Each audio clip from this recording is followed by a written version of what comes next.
Good afternoon, good morning, good afternoon, whichever part of the world we're in. Welcome to this second annual regional workshop on conservation agriculture sustainable intensification, hosted by CASIC and supported by the members you see in the screen. We thank you for your time today.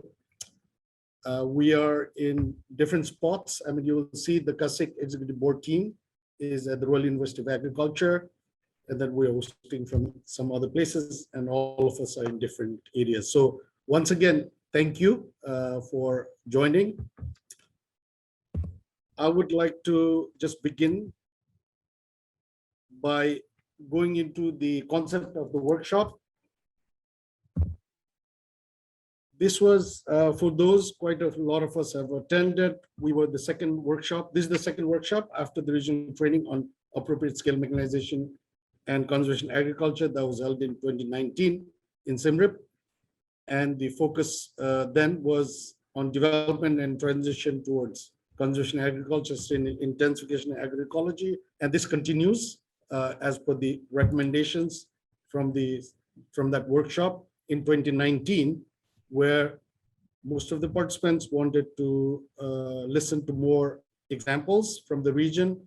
So we hope that we have been able to bring these examples to you. And hopefully the third workshop will be in 2022, and hopefully we can do a physical workshop. The workshop objectives, as you see here, is we would this time would provide the updates on country policies. We have 3 countries that will be talking on this: China, India, and Cambodia. We would also provide lessons learned on broad scale adoption. You will see in the, I'm sure you've seen the info pack that was sent to you in the morning. Apologies that we sent it only today, but if you have not, please look at the link that Watana has sent in the morning from CASIC. You will see the full schedule there, so I will not go through the schedule. We'll also present some success, scale, and some commercialization stories. We'll together identify new challenges and opportunities, basically on the question answer from you, and discussions on any regional efforts that's needed.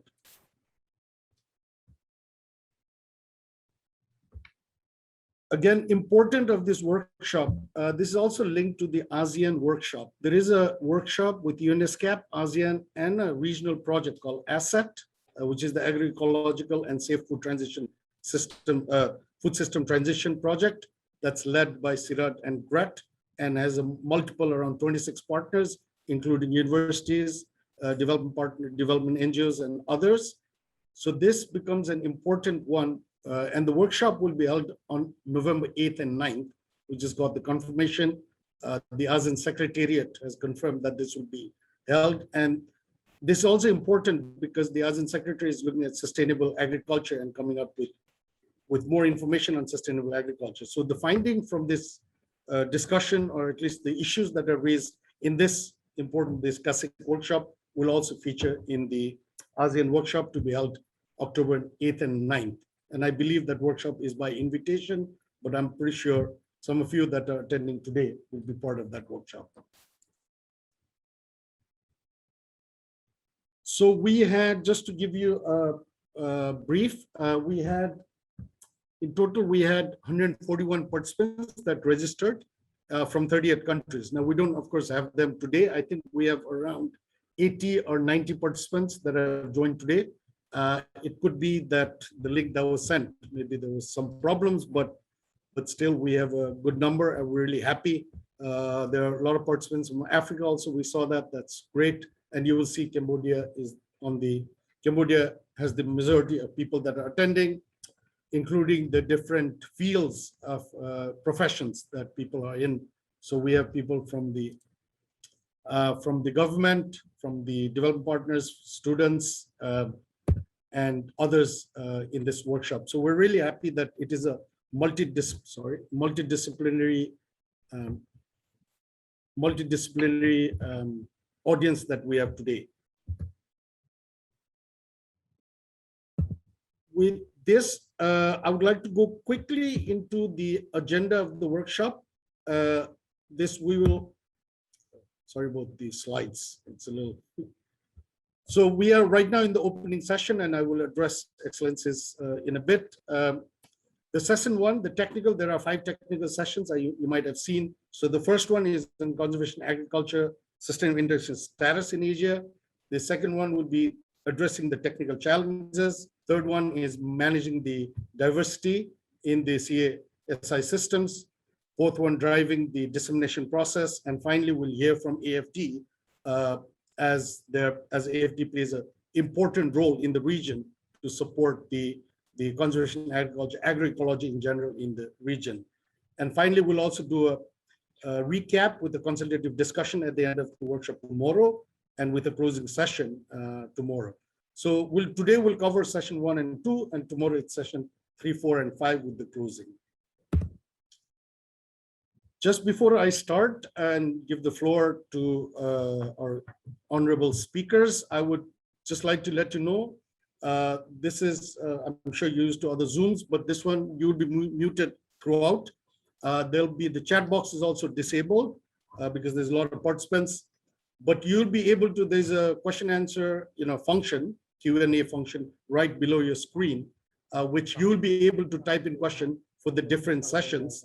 There'll be a facilitator for each session that will be looking at your question, and then those questions will be taken up and answered in the question answer session, or will be answered live either by the panelist or the facilitator.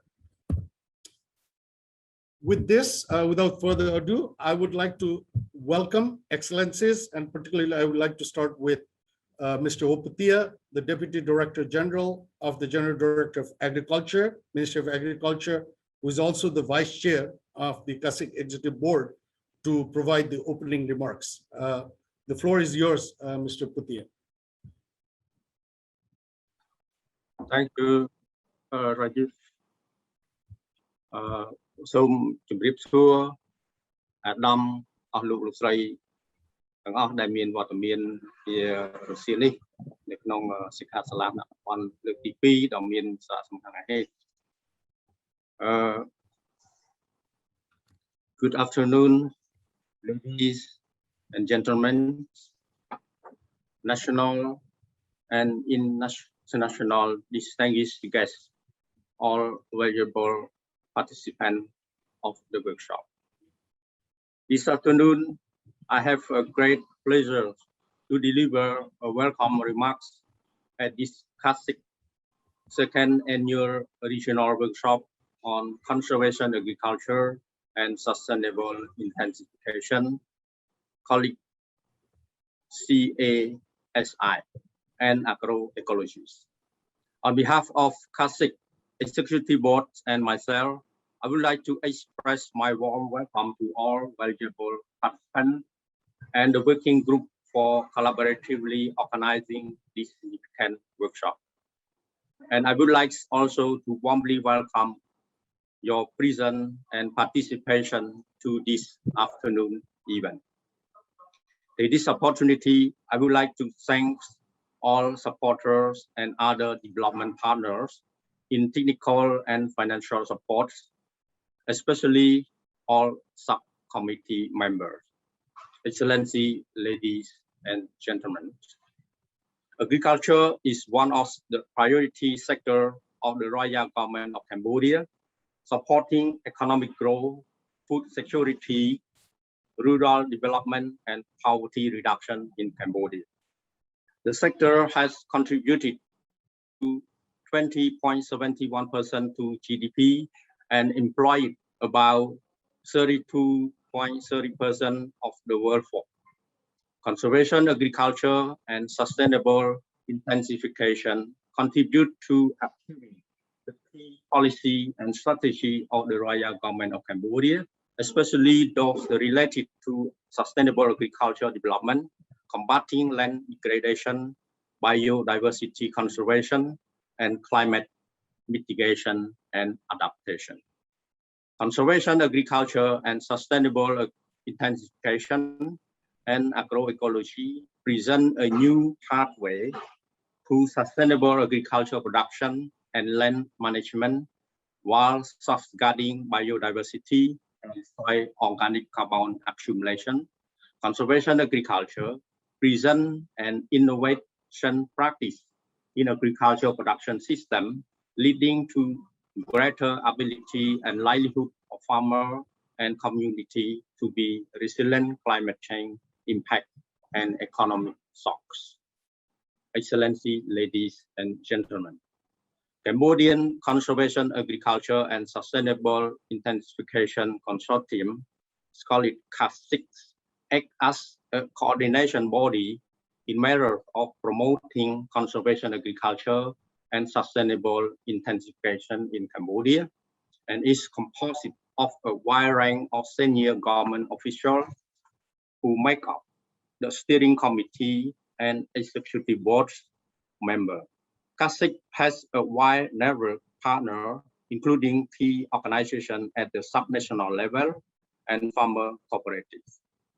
CASIC is well-established organization with a clear mandate, including a 5-year roadmap and growing interest and investment from development partners and regional partners in initial program in agroecology.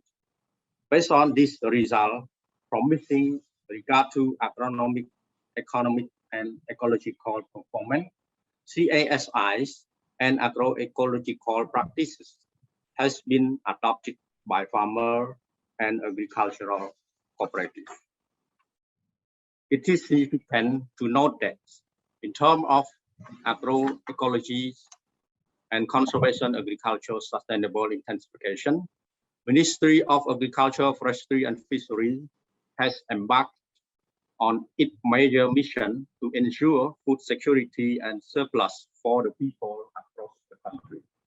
Quality safety control over agricultural products, the promotion of agricultural activities through diversification and commercialization in agricultural sector, so as to contribute to poverty alleviation and increase income of farmers and their family through their value-added activity and market orientation.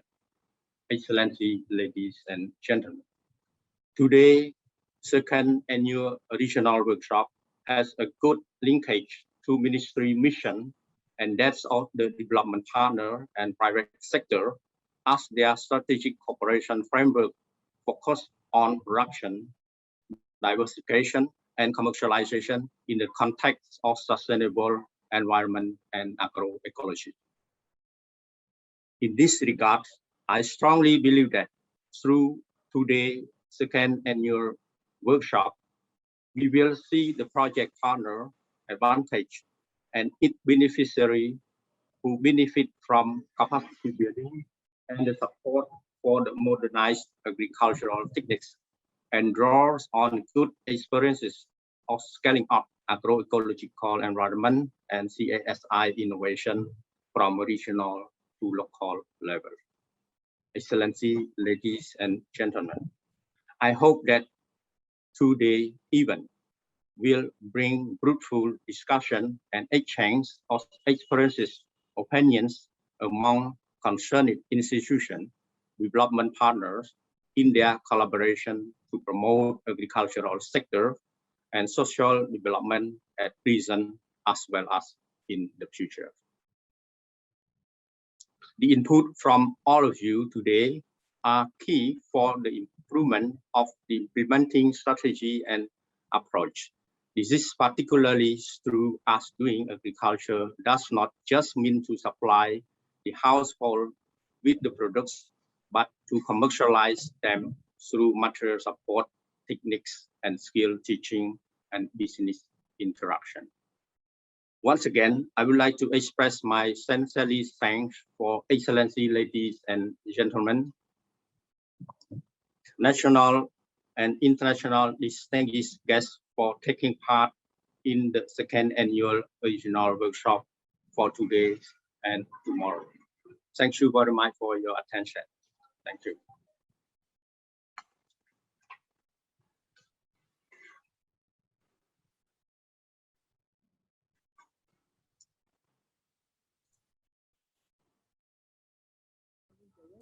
Thank you, Mr. Oputia. Sorry, I'm a little technical. Thank you for your welcome remarks. I would now like to invite Dr. Liu Tong, the head of the Center for Sustainable Agriculture Mechanization, CISAM of the UNESCAP, Dr. Liu Tong, to provide the keynote remark. CISAM has been a big supporter of the agroecology and sustainable intensification mechanization in the region. So we're really happy to have you, Dr. Liu Tong, with us today. So I would like to give the floor to you, Dr. Liu Tong. Thank you. Thank you, Rajiv. Your Excellency, Dr. Chen Saruth, under Secretarial State, Ministry of Agriculture, Forestry and Fisheries of Cambodia, and the Chair of CASIC Executive Board, and Mr. Puthia, Vice Chair of CASIC Executive Board, distinguished speakers and participants. On behalf of CSAM, the Center for Sustainable Agriculture Mechanization of the United Nations Economic and Social Commission for Asia and the Pacific, ASCAP. It gives me great pleasure to participate today's second CASIC annual regional workshop on conservation agriculture and sustainable intensification. I would like to congratulate the General Directorate of Agriculture of the Ministry of Agriculture, Forestry and Fisheries of Cambodia, and all our co-organizers and supporting organizations for convening this very important event under the umbrella of CASIC. People suffering from extreme poverty, especially in Asia and the Pacific, mainly live in rural areas and are engaged in agricultural activities. Therefore, increasing productivity, incomes, and sustainability in the agriculture sector must remain a cornerstone of efforts to end poverty and hunger, as envisaged under Sustainable Development Goals 1 and SDG 2. At the same time, the agriculture sector is facing a number of critical challenges. This includes high cost of inputs, reduced availability of agricultural labor, environmental fallout, and soil degradation, and the negative impacts of extreme weather events and climate change. The problems facing agriculture have been further compounded by the COVID-19 pandemic, which has aggregated the difficulties many communities across the Asia-Pacific region and the globe already face in terms of producing food and accessing affordable, healthy diets.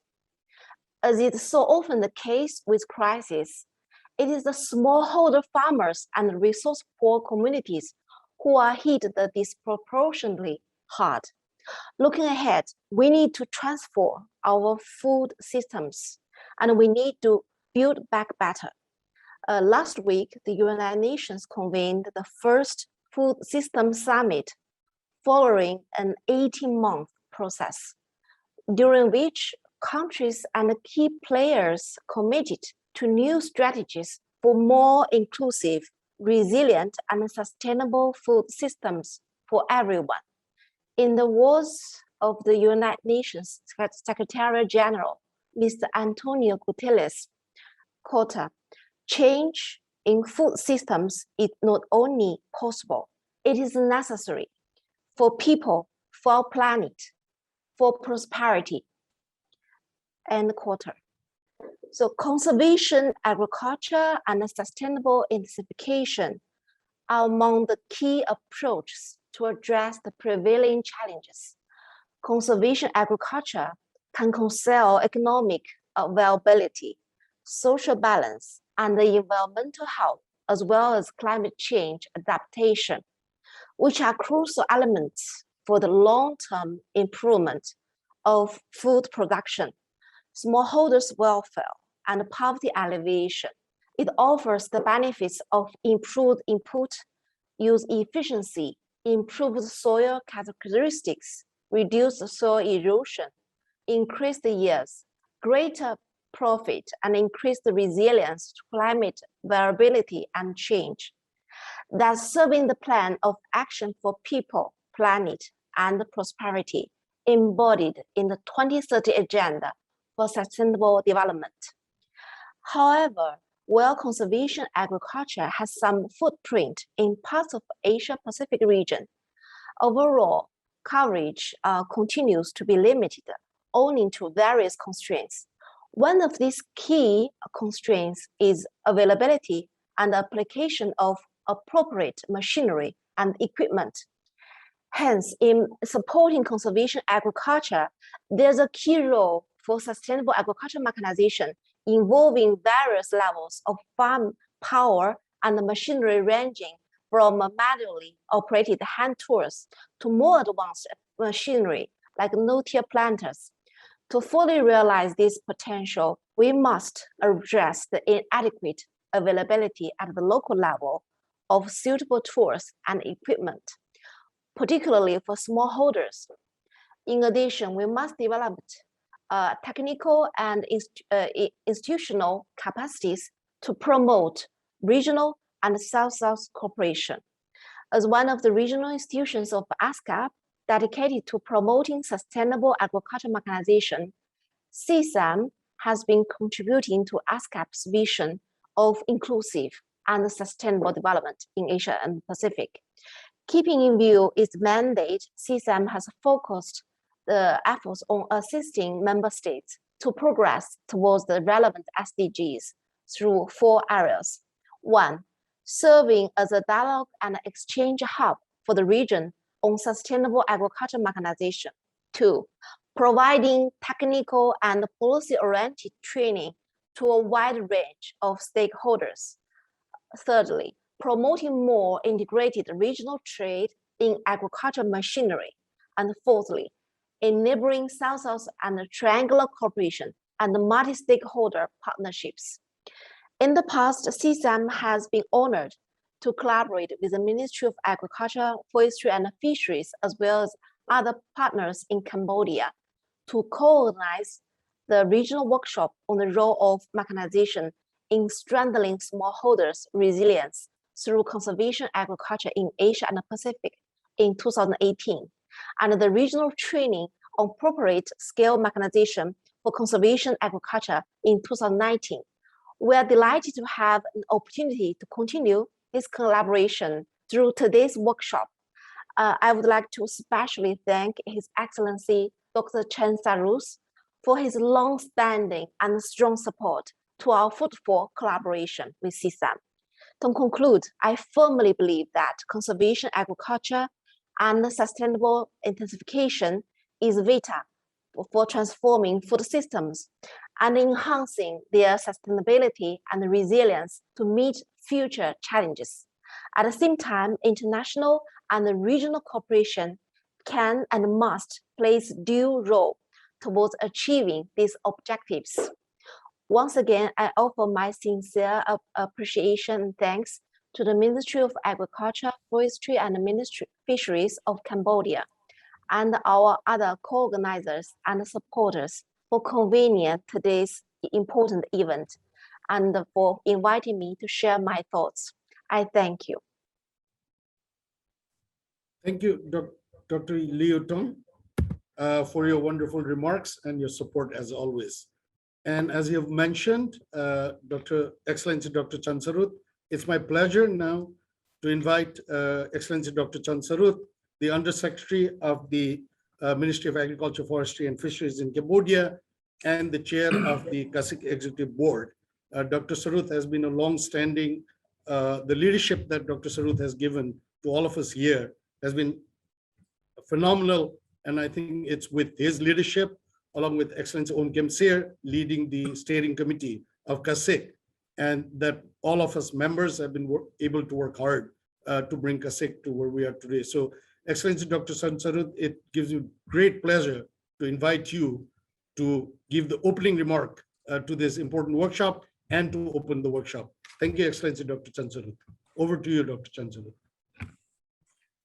Thank you, Rajiv, for your introduction, and Dr. Liu Tong, the head of the Center for Sustainable Agriculture Mechanization of the UN ASCAP, Excellency, ladies and gentlemen.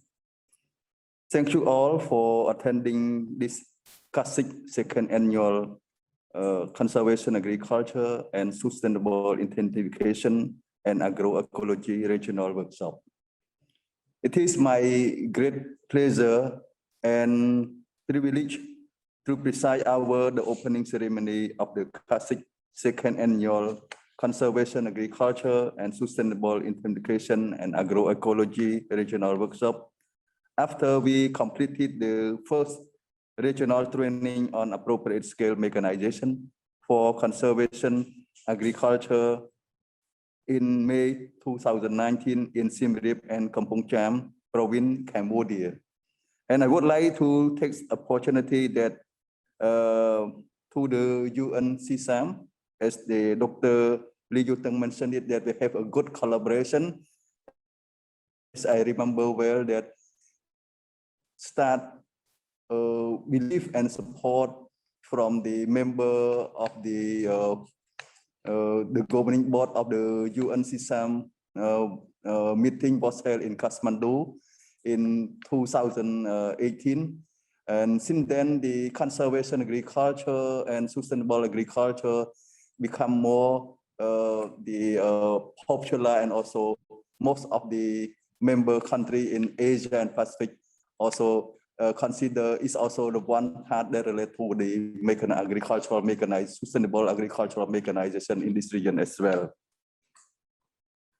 Taking this opportunity, I would like to welcome the presence of the Excellency, ladies and gentlemen, for sparing your valuable time attending this virtual regional workshop in Cambodia. I strongly believe that through this regional workshop, we will receive valuable input, idea, knowledge, experience, and recommendation that will surely help us to solidarity and cooperation in setting work priority and joint action for the success and development of the agricultural mechanization and agroecology in this region. Excellency, ladies and gentlemen, as mentioned by the Dr. Ho Potier in his very calm remark about the CASIC. So CASIC, it is the multi-stakeholder consortium, consists of organizations who has the to come together and meet on agriculture on a regular basis to discuss and promote of conservation agriculture and sustainable intensification practices and agroecology in Cambodia. This strategic initiative to effectively coordinate the promotion and adoption of conservation agriculture and sustainable intensification among relevant stakeholders in Cambodia, and to contribute to achieving government commitment to sustainable agricultural development, food security, combating degradation, protection of biodiversity, and climate change adaptation and mitigation under the framework of the Cambodian Sustainable Development Goal, United Nations Convention to combat diversification, United Nations Convention on Biological Diversity, and United Nations Framework Convention on Climate Change.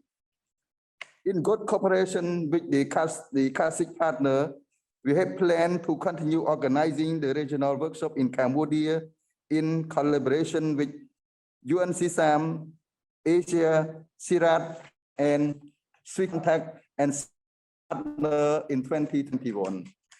However, and other logistic challenges, 19, the CASIC second annual Conservation, Agriculture, and Sustainable Intensification and Agroecology Regional Workshop is conducted virtually. This regional workshop has more than 100 registered participants from across Asia and Africa for this two-day workshop. Taking this opportunity, I would like to share our concern about the climate change affecting agriculture today, especially soil erosion and soil degradation.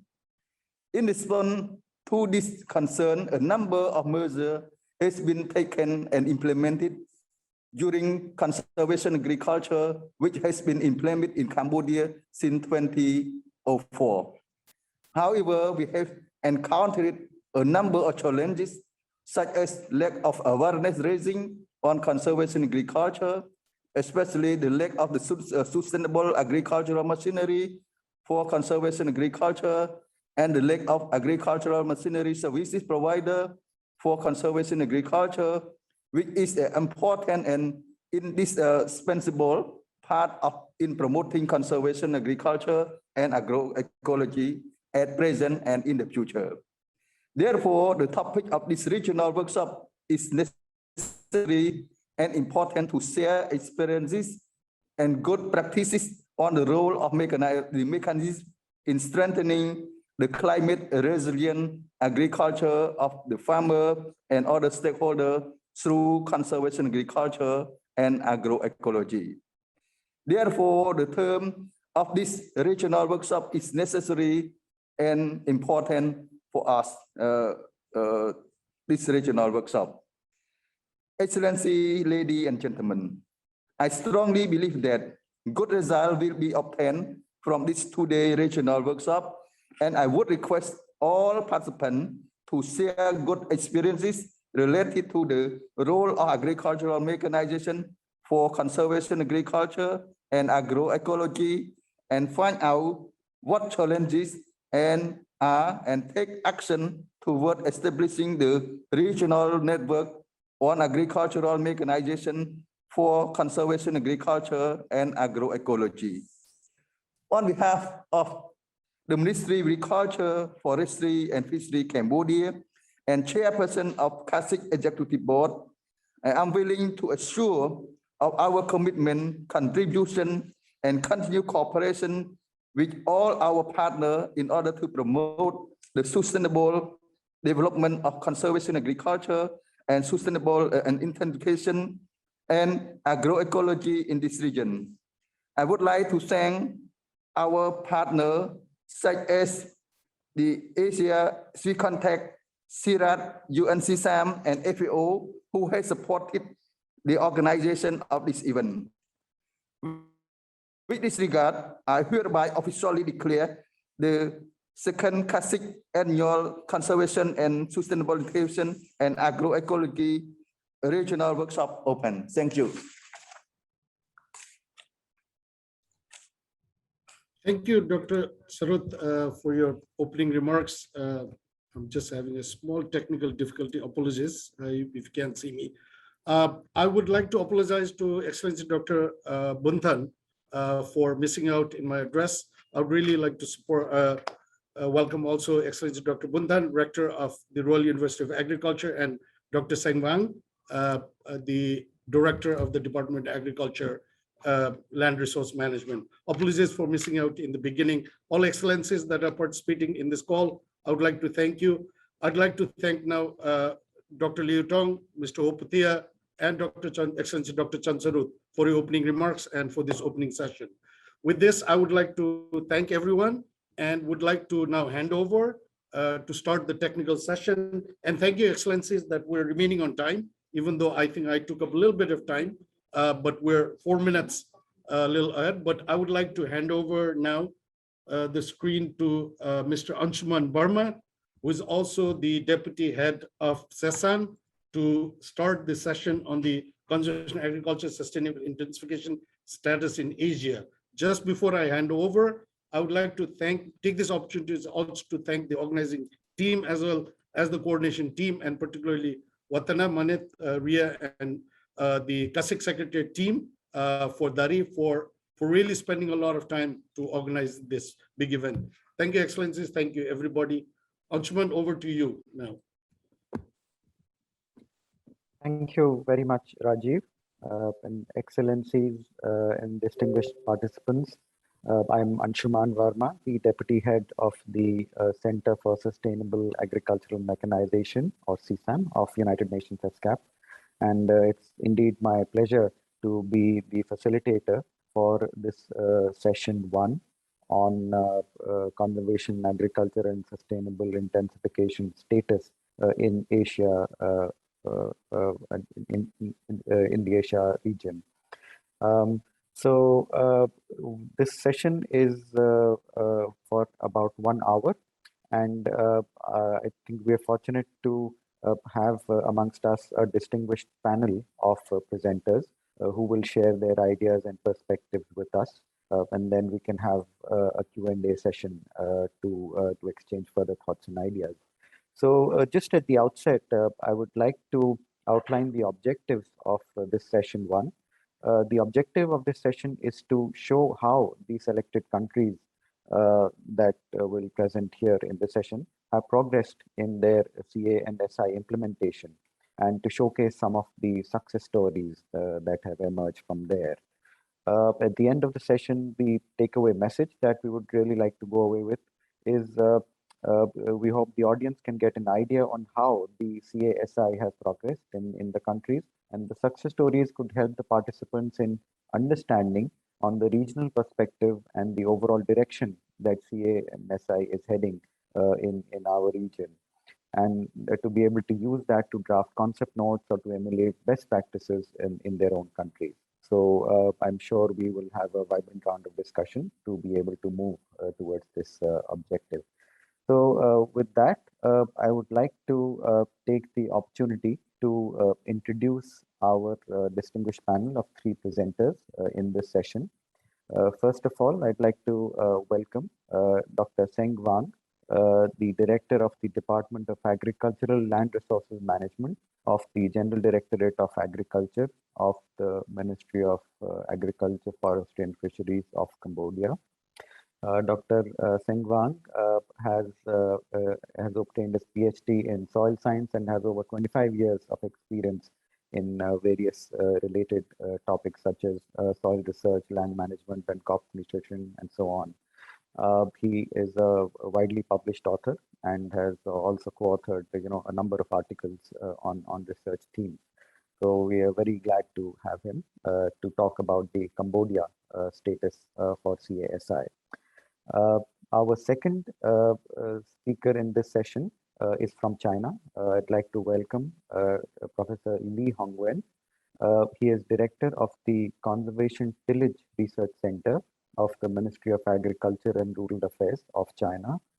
He is also the director of the China Institute for Conservation Tillage in China Agricultural University.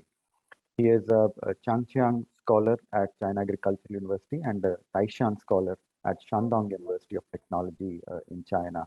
He is a member of various expert groups and professional groups related to conservation agriculture, and also attained 4 awards for the National Second Prize for Scientific and Technological Progress, in addition to publishing a number of academic papers. So welcome once again, Professor Li Hongwen. Our third speaker in this session is Dr. M.L. Jat. He is a principal scientist and systems agronomist and sustainable intensification strategy leader for Asia and North Africa at the International Maize and Wheat Improvement Center, or CIMIT. He holds a PhD in agronomy from the Indian Agricultural Research Institute, New Delhi, and is more than 20 years of experience. But he's currently leading a multidisciplinary team of international scientists and national research staff, and providing support to countries across Asia, Africa, and the Americas. So welcome to Dr. Jat as well. So I would just like to outline that each of the presenters will have 10 minutes to make their presentation, and I would really urge your cooperation in adhering to this time limit. And then this will be followed by about roughly 25 to 30 minutes of a Q&A session. And I would encourage our audience to submit their questions in the chat box as we are discussing. So we'll come to these questions at the end of the 3 presentations. So with that, maybe I will just hand over the floor to Dr. Seng Wang to please proceed with your presentation on the Cambodia status for CA and SI. Sen Wang, over to you. Thank you. Thank you, Mr. Ansuman. Good afternoon, Excellency Dr. Chan Sarut, Chairman of the CASIC Executive Committee. Good afternoon, Excellency Ngao Bun Than, Rector of the Royal University of Agriculture. Excellencies, ladies and gentlemen. What's the problem? Yeah.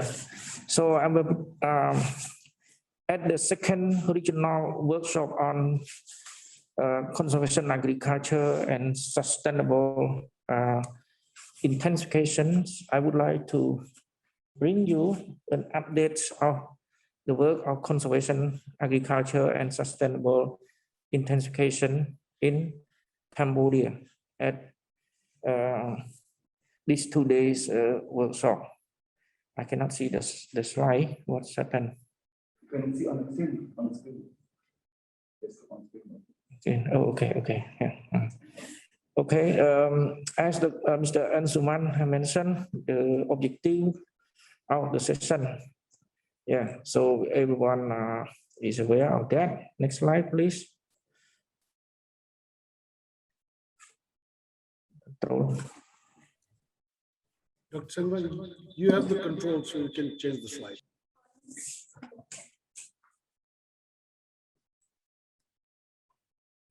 Just allow me the access to screen.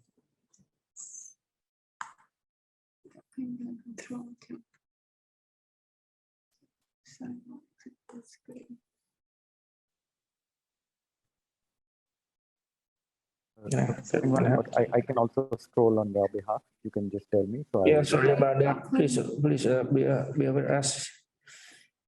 I have just gotten access to this presentation on my computer. Remote control. Remote control. Yeah, remote control.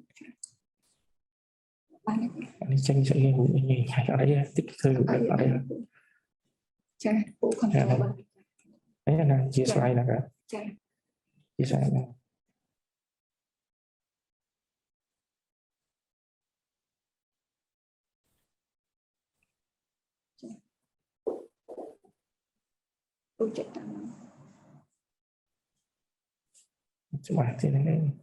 Okay. Okay, yes, here the content of my presentation, I will focus on the, give you a bit of the background about Cambodia, and then the research and development on the conservation, agriculture, and sustainable intensification in the blue box here. And lastly, talk about the initiative to foster the CA and SI uptake in the country. Time is limited. Please apologize. I may be fast. Next.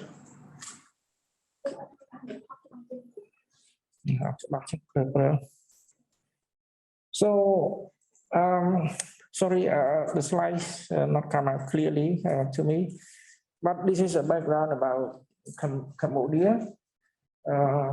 The country committed to achieve an economic growth of about 7% and agricultural growth of about 5% per year by 2030. In Cambodia, we have a population of about 16.4 million people. Our GDP is $27 billion.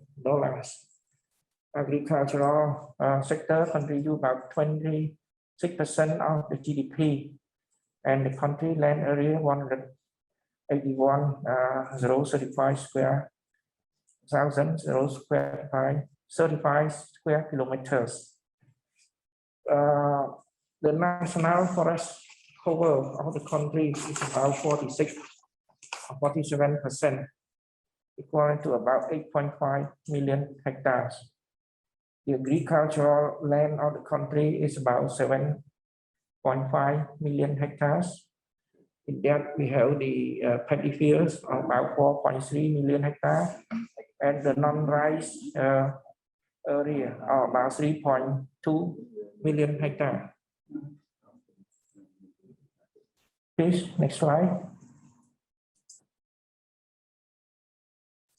So the actual agricultural land use of the country, as you can see that at the country level, the in the lowland and the upland farming system, we have the low productivity of the system with low level of crop diversification and the absence of growing legume crops and poor crops management. This practice in the long run could cause soil degradations. Improved practice such as no-till system, legume-based crop diversification-based management practice can help maintain soil fertility, increase soil organic carbon, soil health, which are essential for an agroecological transition. So the current total cultivated land in the country is about 4.8 million hectares cultivated land. Yeah. Next slide.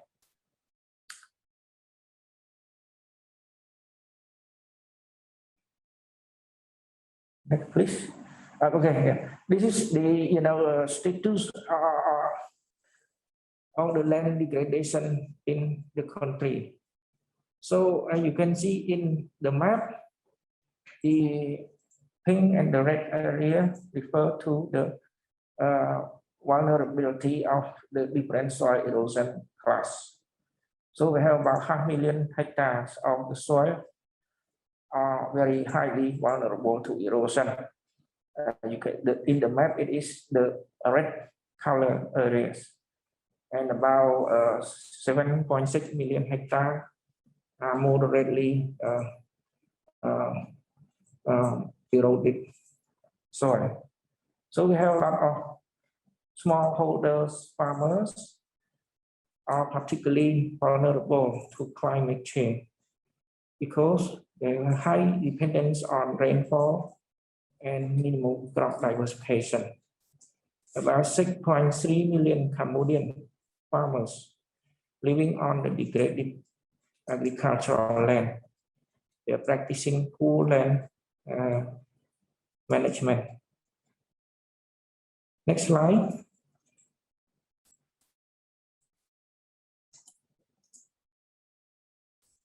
This is the impact of land degradation in the country based on the global mechanism of the UNCCD published in 2018.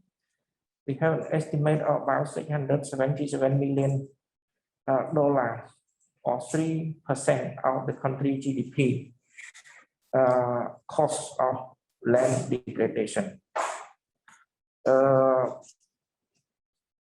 In Cambodia also, conventional tillage practice and the May cropping system increased soil loss by about 13 times more than the conservation agriculture practices measures on the 5% slope. Soil erosion under this condition, soil erosion resulted in the loss of soil organic carbon, nitrogen, and in the figure in the brackets, phosphorus and potassium. Significant loss, as you can see, as a result of loss of topsoil. Next slide, please.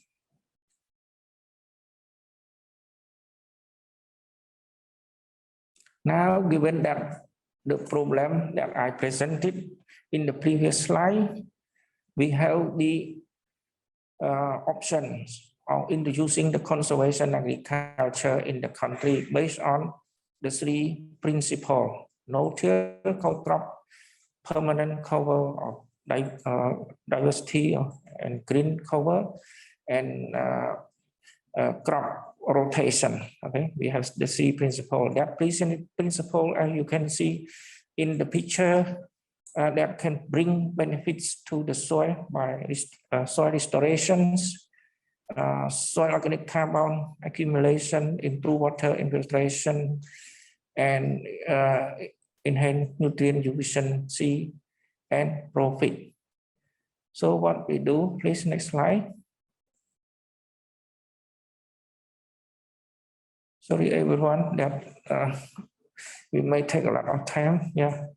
So we have the initiative toward helping Cambodia transition to agroecology. So in 2014, we start with research activity to understand the system in the country, generate knowledge and technology that will contribute, that will facilitate the process of transition to agroecology.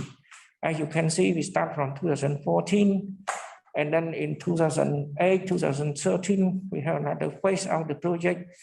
2014 to 2019, we have another phase of the project introducing the service provision type, yeah, in the northwest province of Cambodia.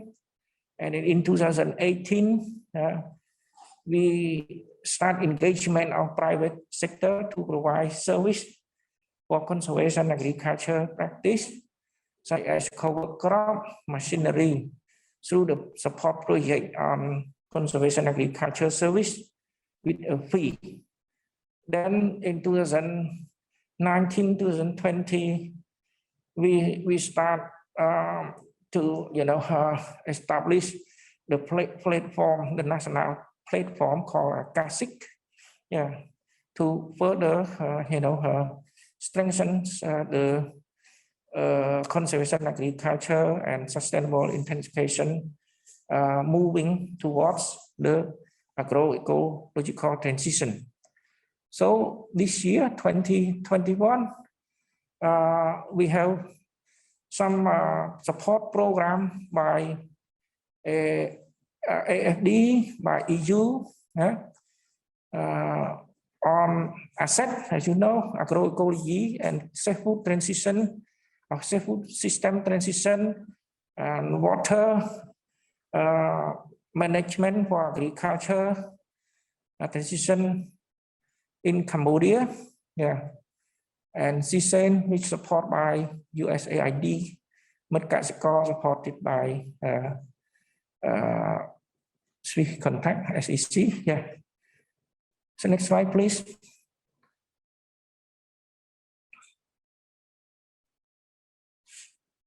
Yeah, this is the intervention area. You just press next, keep pressing, yeah. Keep pressing next, please. Yeah, okay. This is our intervention area in 2014. We start in Kampong, Cham. You can see in the purple color boxes. It is a box now. Some of you visit that place in 2019. Yeah, at our first regional workshop. I believe that everyone enjoyed the time over there. Yeah. So this is the conservation agriculture experiment station of Cambodia, and it serves as the conservation agriculture service center of Cambodia. Yeah, aiming also toward the regional center for CA and SI in the future. And then we have our pilot area in Kampong Thom in the light green box. Then we have another pilot area in Prahia province further north on irrigated area. And then in Siem Reap in the north, we work on vegetable-based production using our CA technique with the support from CSEN, USAID. Yeah. And another strong pilot area is Battambang in the northwest part of the country. Yeah, we have a lot of our activities over there. The next slide, please. So the next slide will show you the point. Yeah, the point of our activities in Battambang province. So you can see different color of the points. For example, the cover crop planting after rice is the light green points over there. Yeah, and I think a lot more there that represented our activity in different farming system, topography of the country. Yeah, especially this one in Kampong. Yeah. Next slide. We are about to finish. Yeah, this is our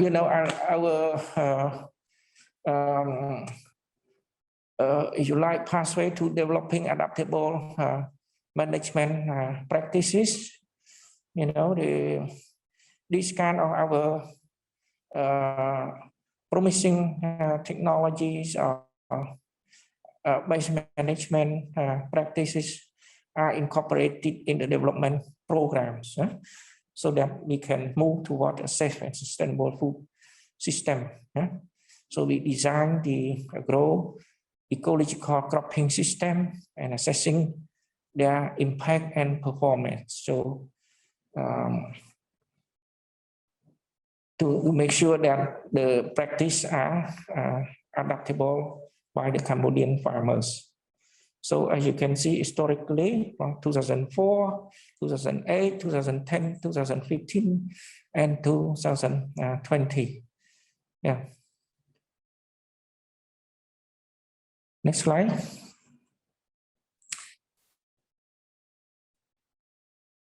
And our CA, we also have the education platform by building a strong partnership of agronomists, research institution, higher education, and NGO. So we have Siem, Center of Excellence on Sustainable Agricultural Intensification and Nutrition, 5 technology parks. This system is based in the Royal University of Agriculture, supported by USAID. We have Alicia, Agroecology Learning, what's it? Alliance, Agroecology Learning Alliance in Southeast Asia. Yeah. And then we have Agroecology in Southeast Asia platform. Yeah. Next slide, please.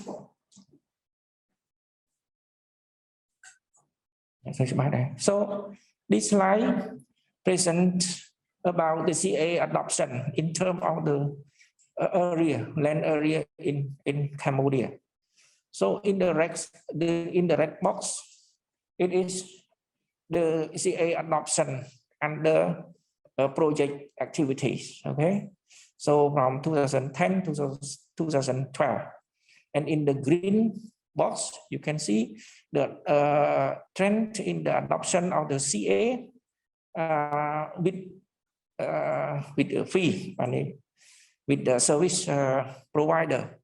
So from 2013 to 2021, we have, we have about 1,400 hectares of the land, with about 710 farmers adopt the CA practice in the country.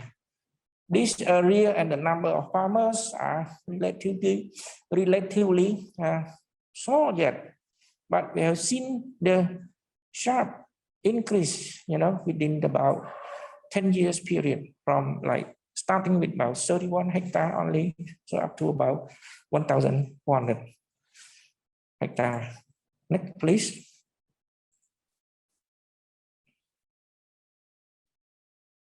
So the question is, why CA adoption is relatively low in terms of the land area? It can be related to high cost of the transitions, or do farmers make the profit from it? So we realize that this adoption of CA need the times, require the investment, especially in the CA implement. The CA implement that has the appropriate scale for the small holders by Dr. Lee Yutong at her opening welcome. Yeah. So it's one of the challenges. So given these, situations, we propose our, I would call innovative extension model, which is the mật cạ xì cò. Please, next slide. Which is the mật cạ xì cò. Can we see next slide, please? Yeah, this is mật cạ xì cò, which is an open the market, for early adopter lead the extension service model. Okay, as you can see, that is a consortium of many implementers, many partners, as you see the logo in this slide.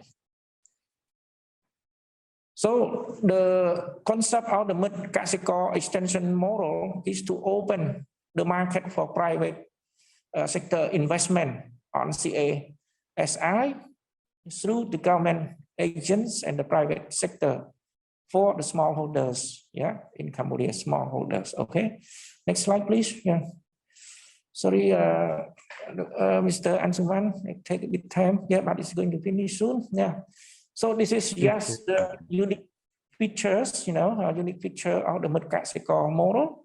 We have the public sector, we have the private sector, we have the early adopter, that is the outstanding, can be the outstanding farms who adopt the technology as the showcase, for the farmers, and then incorporate into the government extension model. Yeah, next please.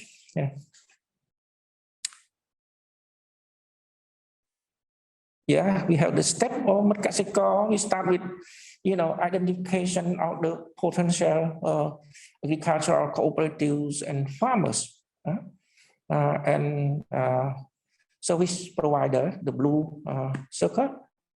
And then after we have such key players identified, then we move to create the demand for the service and for the demand for the technologies. Yeah.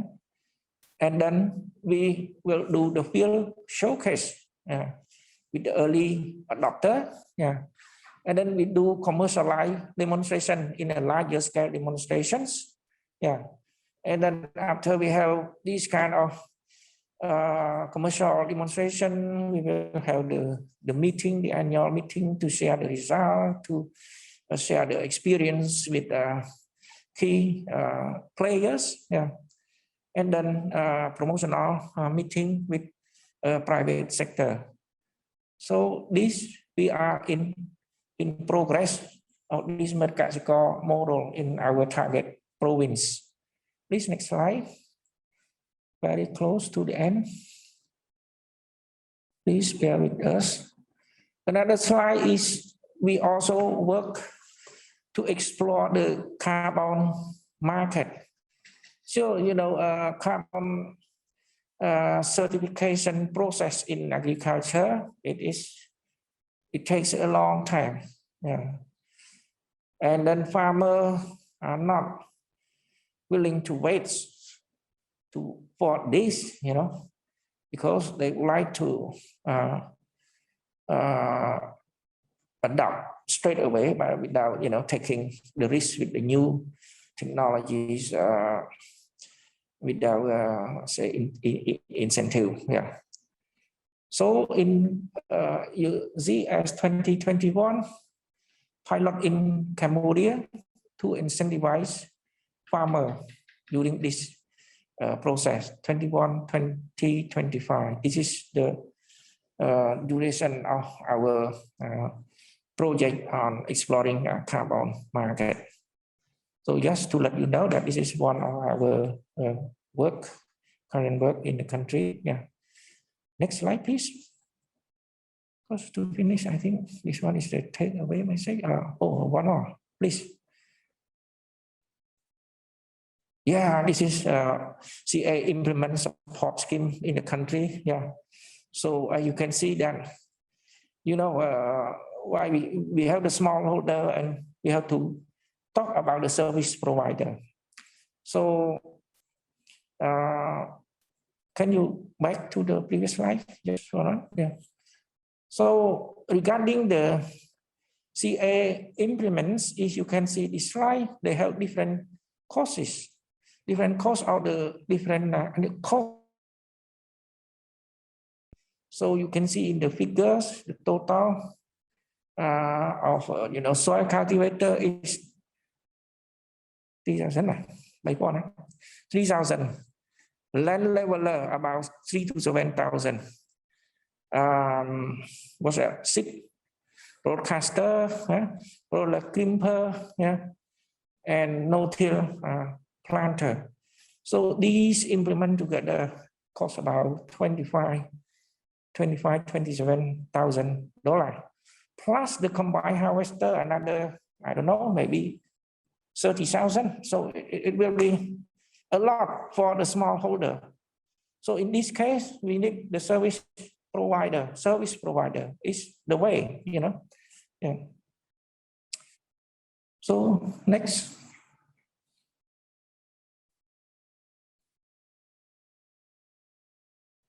Yeah, I think to the last slide, please.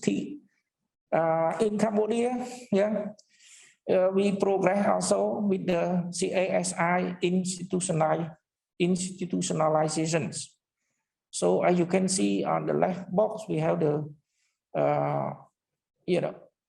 please, I think it's too fast. Yeah, the left box is about the institutionalization of the CASI in the country. We have the CASIC, every one of you are aware. I don't need to elaborate more on this, but the CASIC is the national platform, to create a network for the public sector, private sector, and other organizations joining, networking together to improve CA practice in the country. We have the National Action Program to combat land degradation, the Secretariat, and the MA. And then we have Bokno, I present to you previously the locations. And then we have the CSEN with 5 technology park.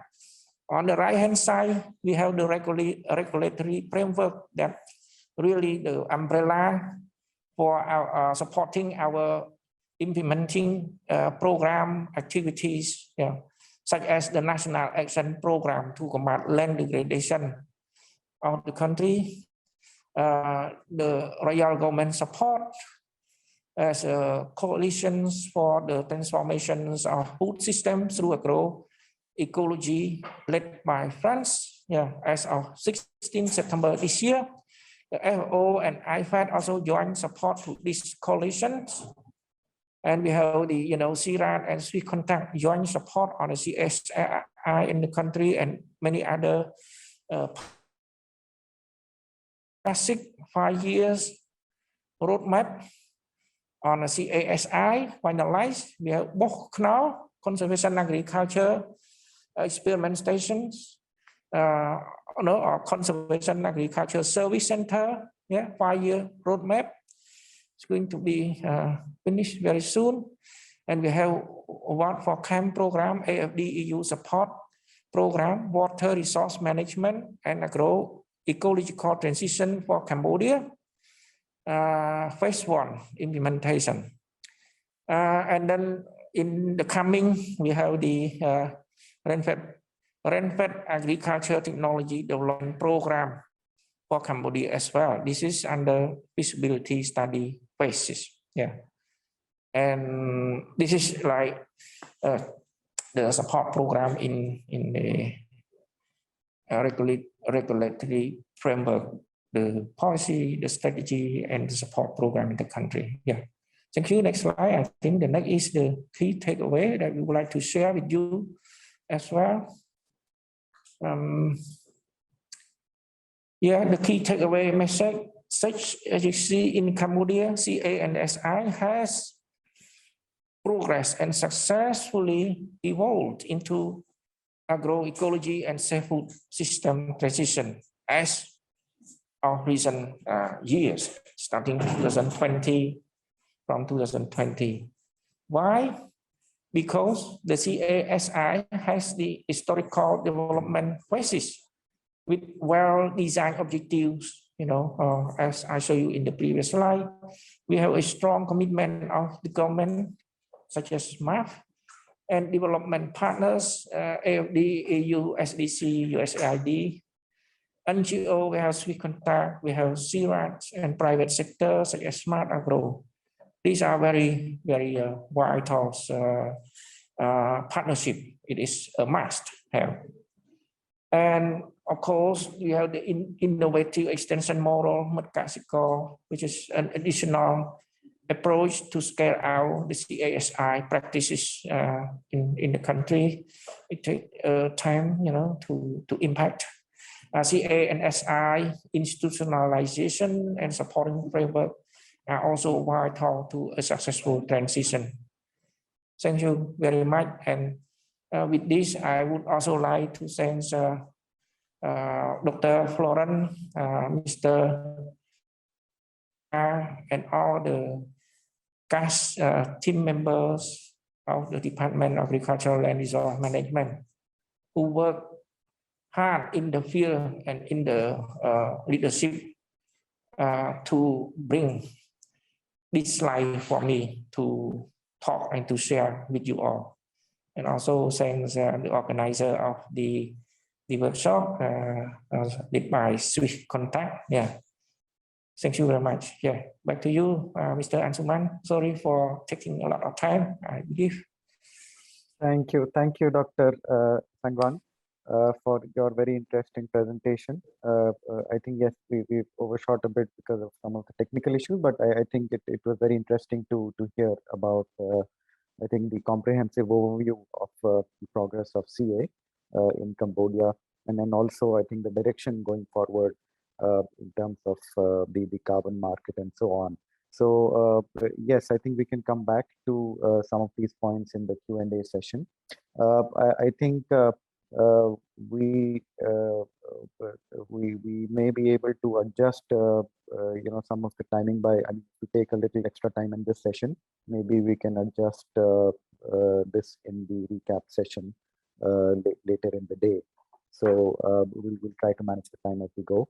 I would also just like to remind all the audience that they can submit questions for these presentations in the Q&A box. So we will come around to them towards the end of this session. So we will now move on to our second presenter, Professor Li Hongwen from China. And again, since we are running a bit late, so Professor Hongwen, both to you and to Dr. Jart later, if you could keep to the time of 10 minutes, that would be much appreciated. So Professor Hongwen, over to you.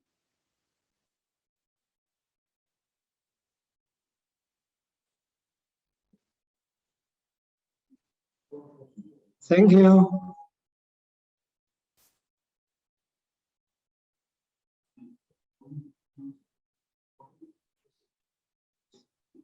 Please show my slides. Yeah. Thank you, Chairman. Dear friends, it's nice to see you here. From the participants list, I found that there are many friends, conventional agriculture friends here. Some from FL, some from CIMIT, CIRAD, and Siem. Yeah. Next, please. Next slide, please.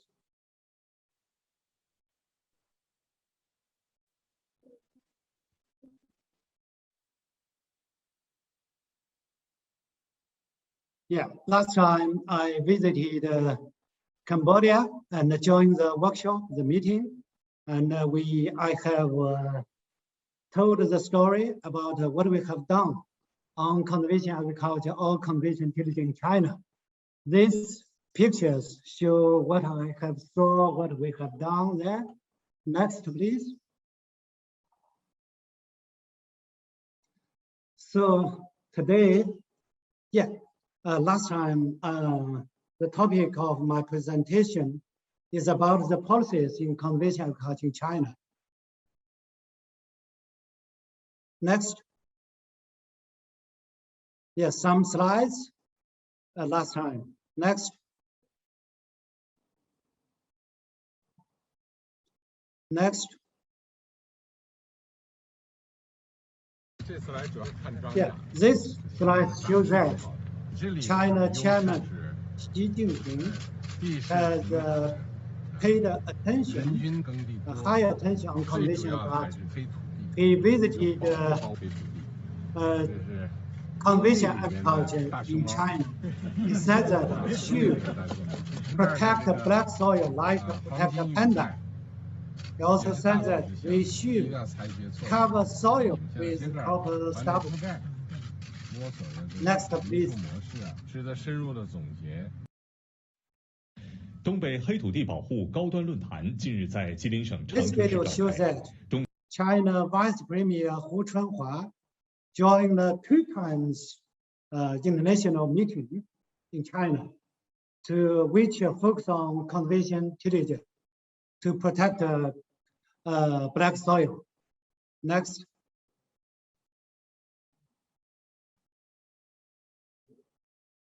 Yeah, this is the International Forum on Black Soil Conservation this year. We invited experts from different countries to talk about how can we use conservation agriculture and other technology to protect black soil. Next.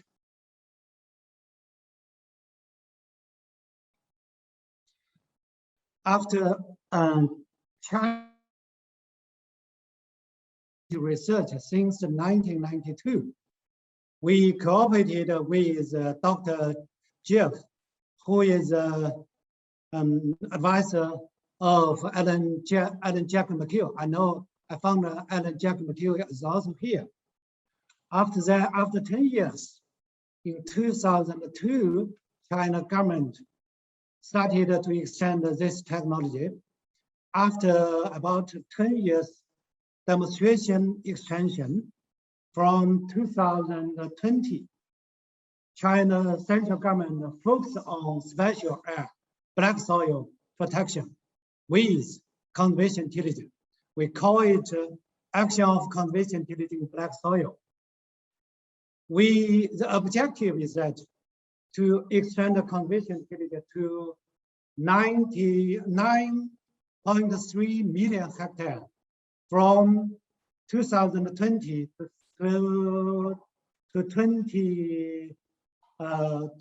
2025. Next, please.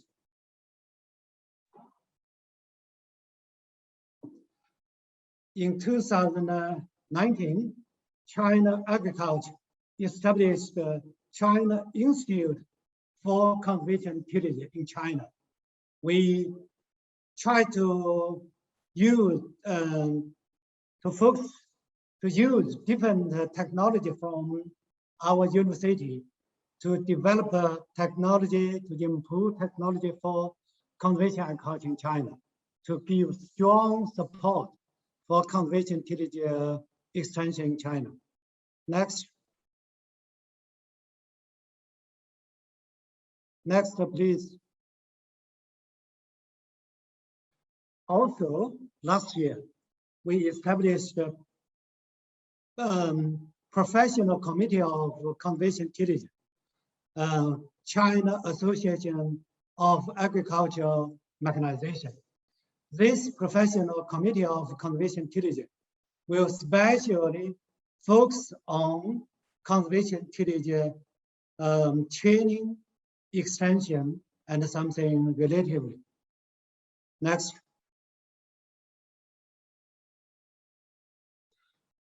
We also last year we are also doing CSM project, pilots of integrated storm management in China. It started in 2019. The project was carried out with support of CSM and a pilot was established in Laixi, Qingdao, Shandong province. Next, please.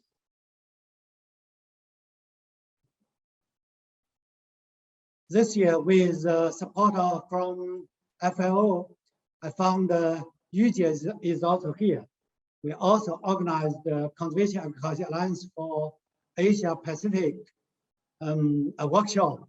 We discussed how to strengthen this alliance to do more work for conservation agriculture in Asia. Next, please.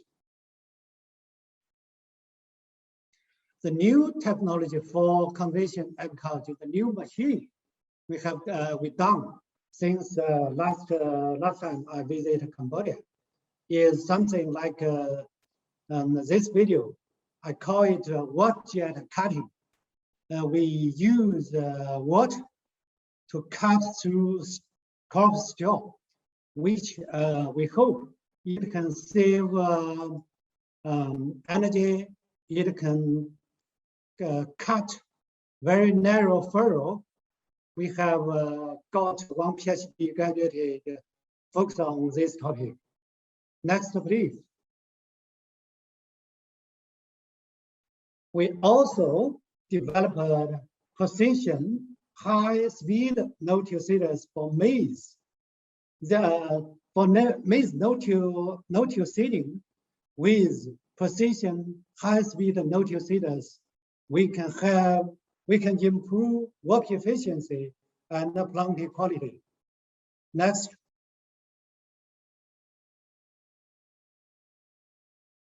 We also use intellectual technologies for conservation tillage, like automatic measure straw cover rate. We use camera, we use different technology to measure how much straw cover on soil. Next, please. We also use satellite to guide no-till seeders, like what I showed here. We try to avoid a maize root to improve no-till seeding quality. Next. The technology for monitoring main performance parameters for no-till seeders has been developed and used for many no-till seeders. Next, please.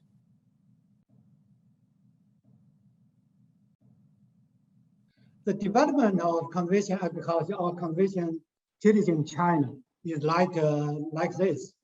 In 18 years, the total area of conservation tillage has been increased by about 80 times.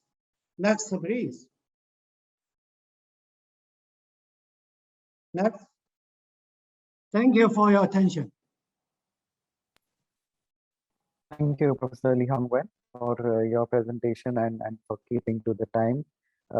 Very interesting presentation, I must say.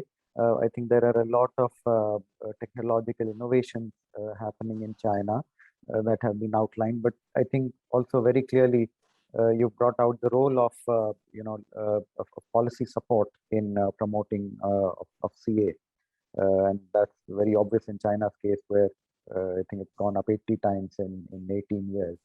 So thank you once again. And to all participants, once again, please feel free to submit your questions in the Q&A. We will now go on to the third presentation of this session. Maybe we can extend this session to, let's say about 3:50 in order to give us enough time to have the Q&A. So Dr. Jat, I would now invite you for the presentation on the India update. And then after that, we can move to the Q&A. Dr. Jat, over Thank to you. you. Thank you, Anshuman. Thank you so much. And thanks to the organizers for this opportunity to share some, some updates from India on conservation agriculture.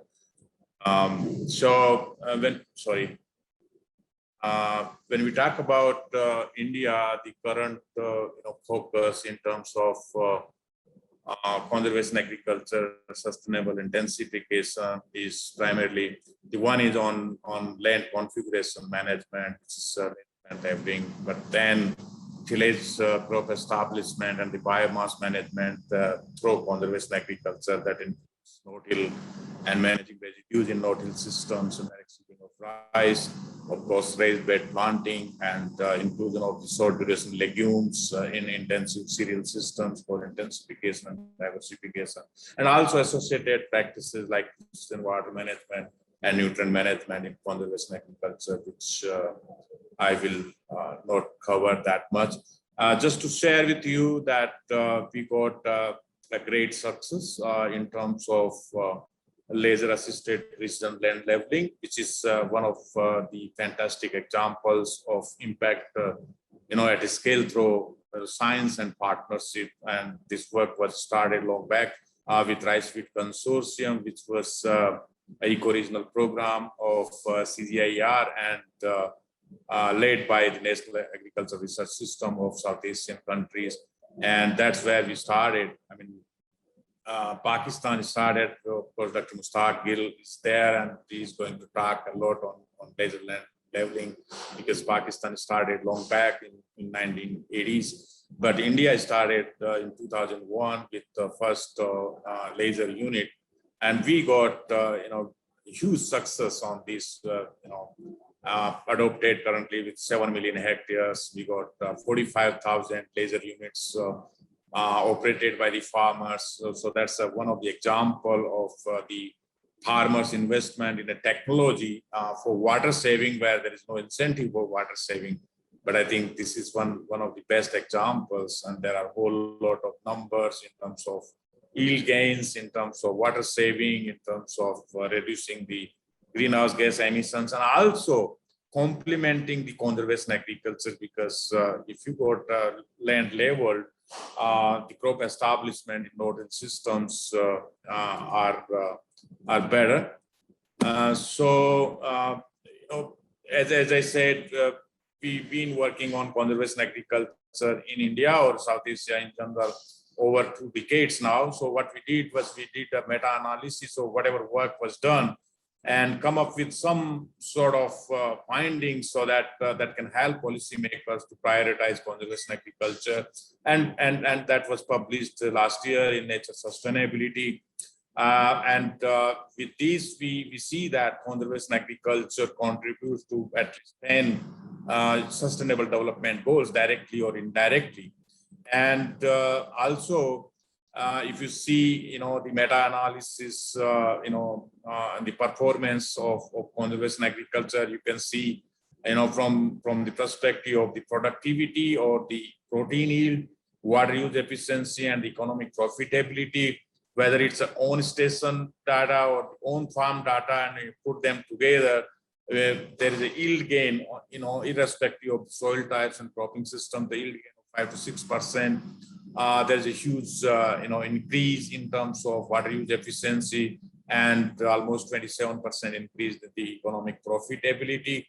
Also, if you talk about different cropping systems, so, the rice wheat, maize wheat, rice maize, and other cropping systems, there is a difference in performance that varies with the cropping system, and also the soil type. So in some soil types you get more gains, in other soil types you get less gain. So I think the targeting of this indicates that technology targeting is something important. What systems, what soil types, it performs better. So that's helpful. Also, we all know that there is a huge issue of the crop biomass burning or residue burning and air pollution. And there are a whole lot of technological, aspects which are suggested, indicated, advised. But we did another analysis. What is the profitable alternative to crop residue burning?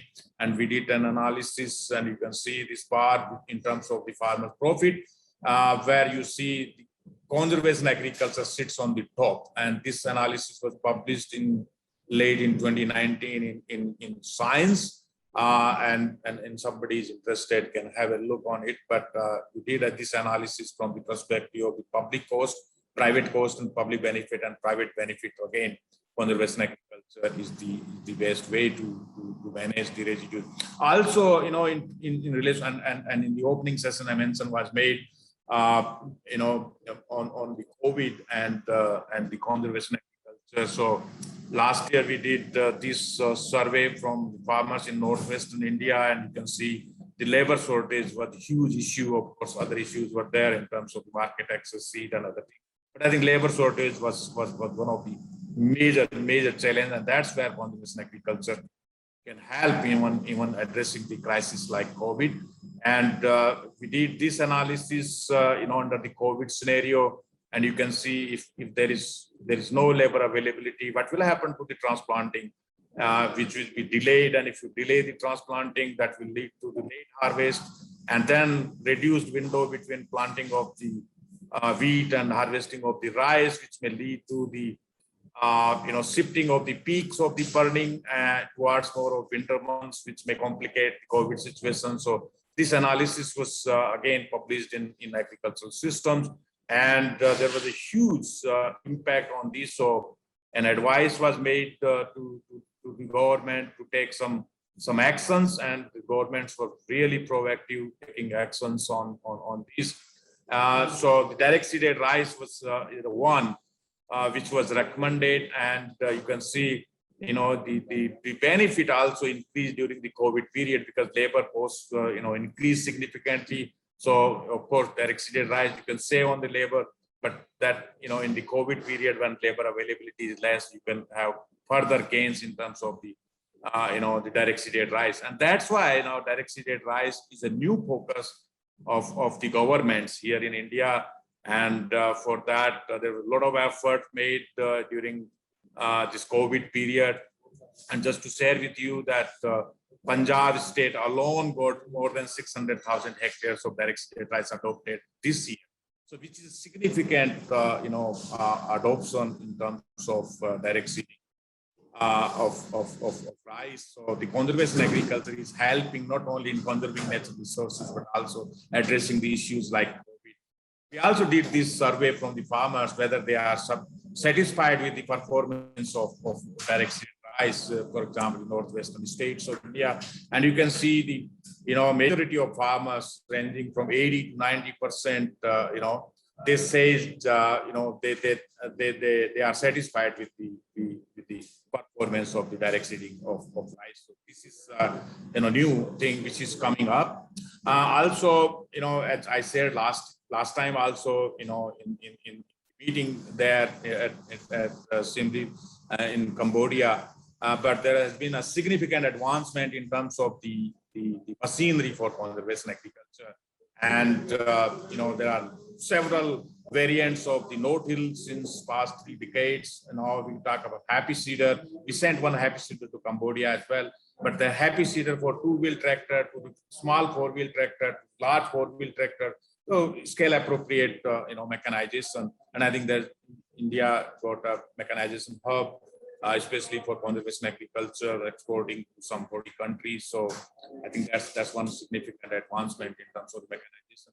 Also, just released a new CA seeder called Smart Seeder by Punjab Agricultural University, which is added into the fleet of conservation agriculture machine for managing the crop residues and helping farmers without any delay, without burning of the residues.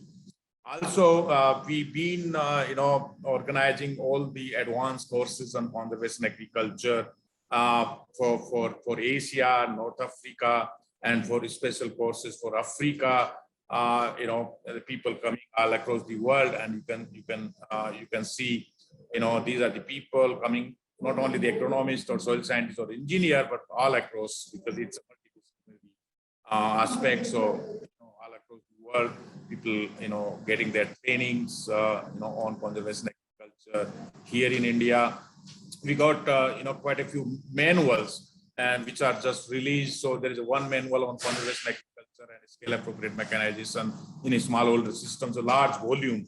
And if you are interested, I can send the link or the PDF which you can circulate, and also a compendium on the climate smart agriculture practices that includes conservation agriculture, and not only the technical aspect, but what is the business model, what are the benefits and different aspects are available in these networks. So maybe helpful to the participant. Based on the years of work, we've been using the evidence base and generating some of the policy tips and policy recommendations, and also develop a roadmap on conservation agriculture, which are helping really the policy planners to take the conservation agriculture forward. So there are quite a few, all those things. We just started a new program, to boost further the conservation agriculture, the payment for carbon credits or incentives for the carbon credits, and that's where conservation agriculture can generate a lot of carbon credits. So that's a new initiative which we started, and starting from Punjab state of India, which really gives a boost. So, for example, if you move from a conventional rice feed system to the conservation agriculture, that can provide some $50, $60 additional per hectare per year to the farmer, pro carbon credits. And also, if you diversify the rice feed with another rotations, with conservation agriculture, further help farmers, getting additional incentives in terms of the carbon credit. In addition to saving huge water and energy, which reduce the economic burden on the government. So that's a kind of win-win situation, and this is the new, aspect which we are taking forward. So these are some of the updates, from India in terms of conservation agriculture. Of course, time was short, so I just included a few highlights. But thank you so much for this opportunity. Thank you, Dr. Jat, for again a very interesting presentation, and I think it was very interesting to see how the need for CA actually has been reinforced by the COVID situation, and that the research that has been done on your side has fed into government intervention. So I think that's a very useful story to share. So thanks to all the three presenters, very enlightening, very enriching presentations. And we now will take about 10 minutes for the Q&A. At this point, we have one question in the Q&A box. I would again like to just remind the audience to set out your questions, and then we can take them up for discussion in this session. So the one question that we have is from Mr. Mushtaq Gill from Pakistan, and this is directed to Dr. Sengwan. So the question is that please indicate the roadmap for CA adoption through the extension method and CASIC's initiatives, particularly for irrigated areas also. So may I ask all the three presenters to please switch on your cameras, and then Dr. Sengwan, if you would like to reply to this question, please. Thank you. Yeah, thank you, Mr.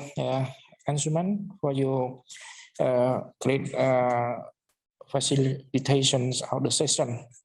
And also thanks for the question from Mr. Jill from Pakistan, right? Yeah, thanks a lot for your interested in our work. For the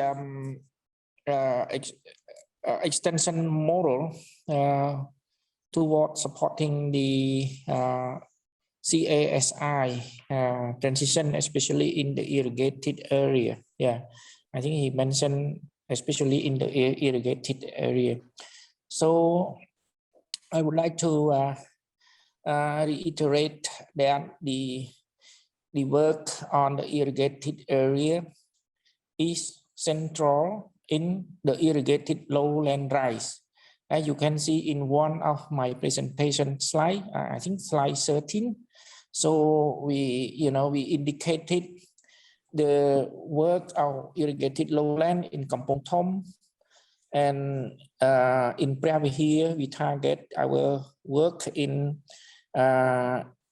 irrigation scheme, and in Bandambong in the northwest we targeted work in the lowland irrigated scheme as well. So our purpose to work in the irrigated rice, you may be surprised how the CA implemented in irrigated rice or flooded condition like this.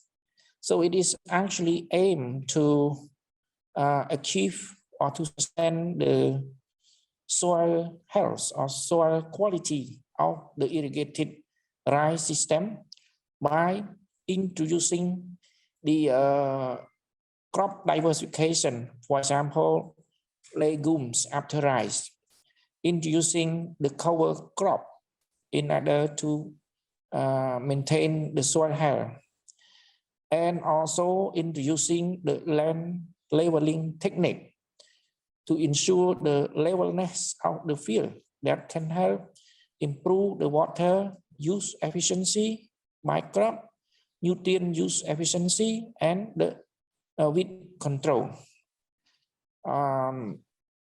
Also, we also introduce the, the direct seeding methods using the smart. I think Dr.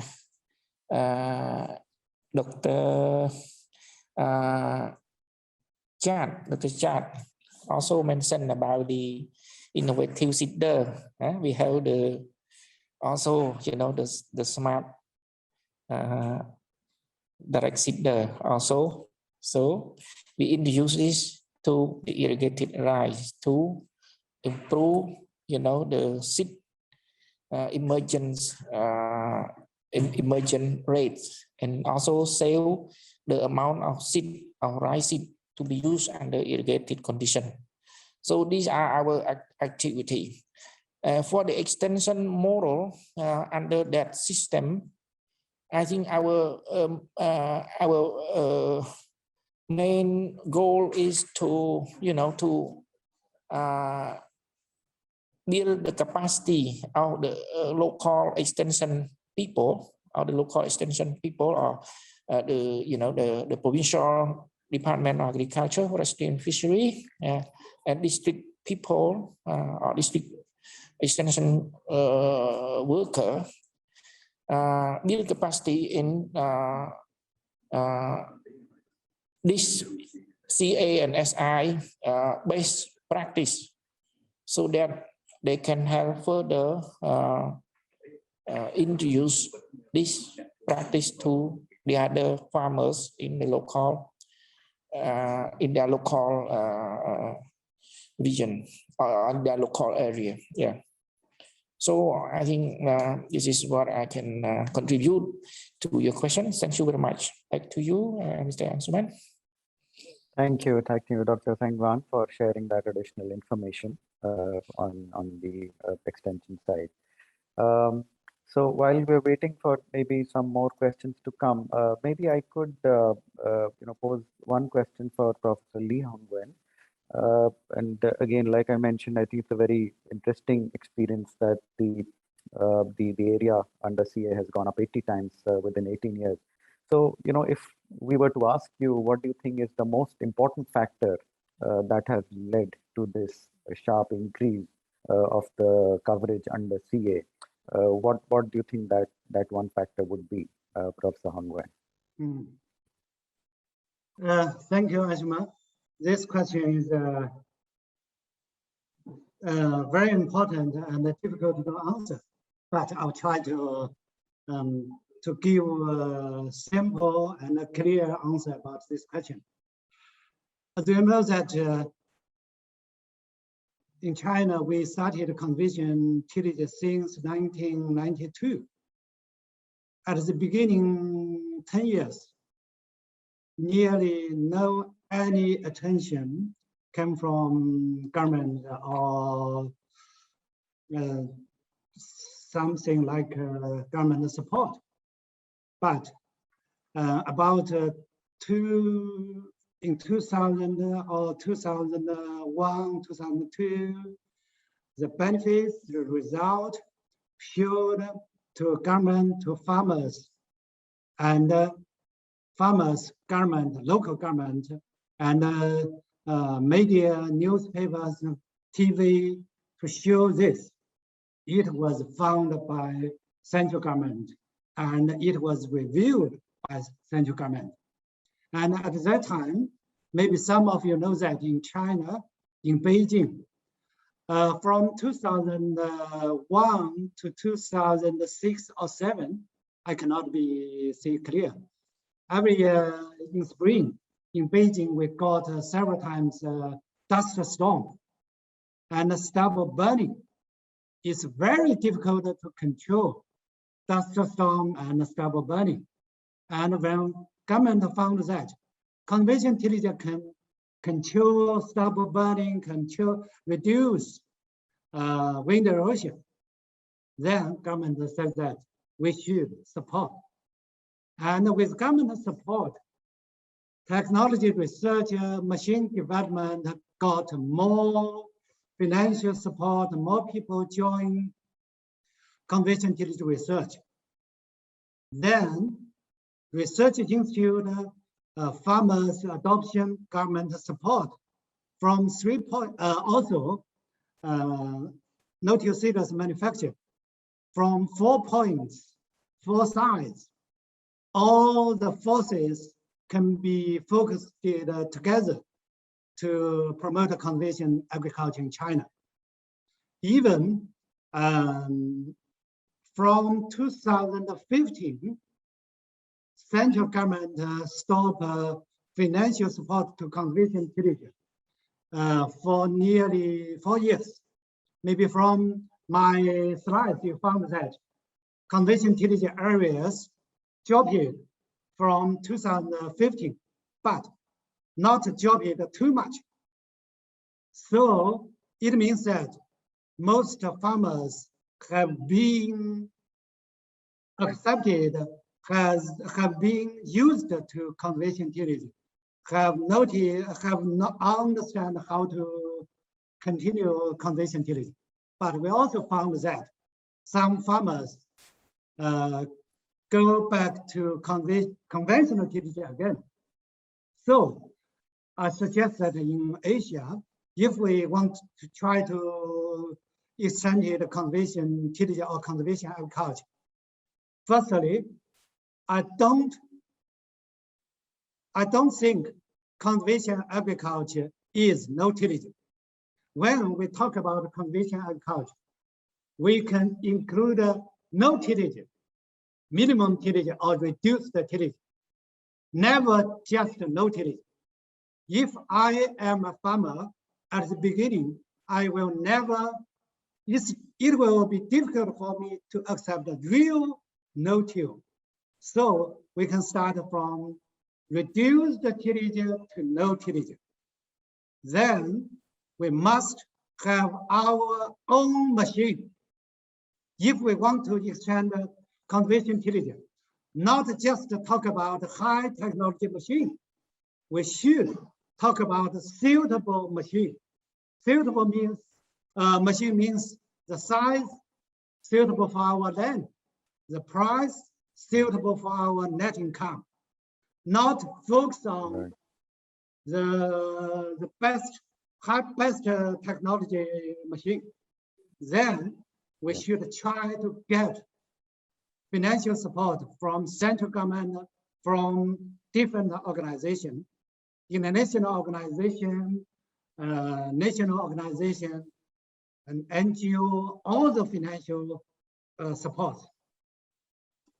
That's my answers. Yes. Thank you. Yes, thank you. Thank you, Professor Yongwen. Again, very, very interesting. Dr. Jat, I had a question for you as well, but maybe I can post it in the chat because we are out of time. So once again, let me just take this opportunity to thank all the 3 presenters for a very interesting, very enlightening presentation. Thank you for sharing your knowledge and experience with us. Our next session is session 2 on addressing technical challenges related to CA and SI, broad scale adoption. And I'd like to hand over to Dr. Pascal Leonhard for facilitating the session. I understand that we are not taking the break at this point in order to make up for some of the lost time. So maybe we could go on directly to the next session. So Pascal, over to you from here. Sorry, Anshuman, thank you so much. I have to go to another meeting. So if you have a question, please send me on mail. I will send the response because I will not be available on the chat. Thank you. Well noted. Thank you. Bye-bye. Pascal, over to you. Thank you, Anshuman. So good afternoon, Excellencies, colleagues, ladies and gentlemen. So as mentioned by Anshuman, we were supposed to have a 10-minute video break after the session one. So I was said by the organizers that we may reschedule this video break for tomorrow at early afternoon, so at 1:45, just before session 3. So just remember that tomorrow to connect a little bit earlier so that we can take the benefit from this video broadcast at 1:45 tomorrow. So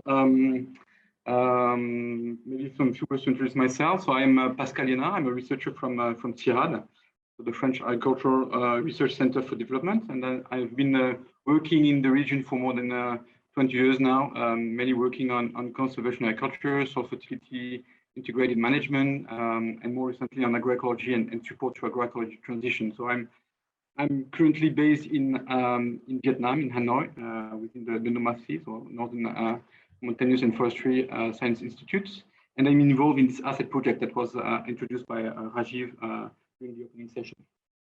So I'm really pleased to be able to participate to this event, to this workshop, and especially to facilitate the second session, which is addressing technical challenges related to conservation agriculture, sustainable intensification, broad-scale adoption. And so the format of this session is the same as the first one. So we have about 1 hour, and we will have 3 presentations. So the first one from Dr. Florent Thivet on Cambodia experience on plant material. Then we will have Mr. Madhusudhan, who will share his experience related to promotion of mechanization for conservation agriculture in Nepal. And then we will have Dr. Lionel Moulin that will make a presentation on bioproducts in the region. Similar to the first session, I will ask the speakers to try to keep the time, so we no more than 15 minutes for the presentation, so that we can take some time at the end of the session to also interact with the participant and to have some question and answer session. So a brief introduction to Dr. Florent Thivet. Dr. Florent Thivet is an agronomist from CIRAD, also same institution as I, so French Agricultural Research Center for Development, and is an expert in agroecology, conservation agriculture, cropping system design, soil fertility management and assessment, appropriate scale mechanization, and seed production. So he has been working for more than 20 years in South Asia, and especially in Cambodia for the last 8 years, and is currently providing support to the Conservation Agriculture Service Center of the Cambodia and of the Department of Agricultural Land Resource Management, within the General Directorate of Agriculture. Florent, the floor is yours. Over to you. Okay, thanks, Pascal. Good afternoon, Excellencies, ladies and gentlemen. Do I have is it you, Pascal, who manage the presentation, or directly myself? You should be able to manage directly. Let us know.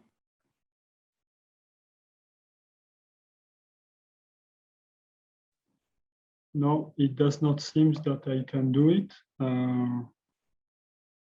Patana or Manet, can you confirm?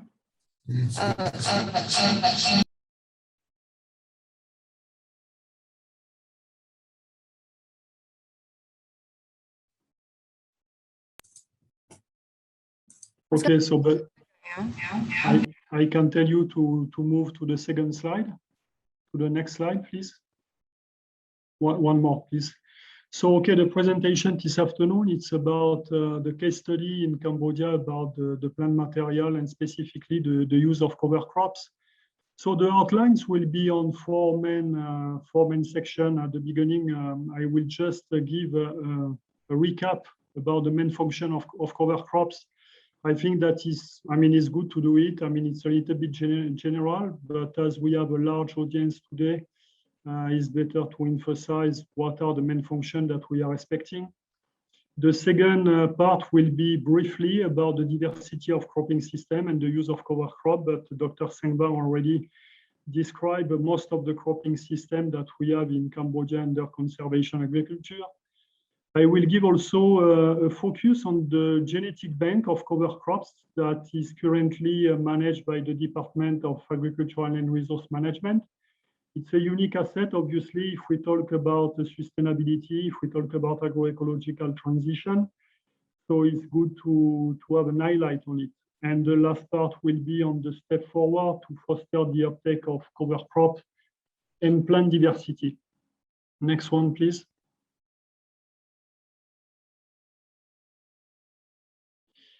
So, I mean, the use of cover crop is already emphasized, I mean, through the previous presentation of Dr. Sengbang, but also Dr. Leon Wen and Dr. Jat. I mean, we focus a lot on conservation agriculture, but not exclusively, obviously. I mean, we are also working on organic farming, and all of these practices and technology are under an agroecological umbrella.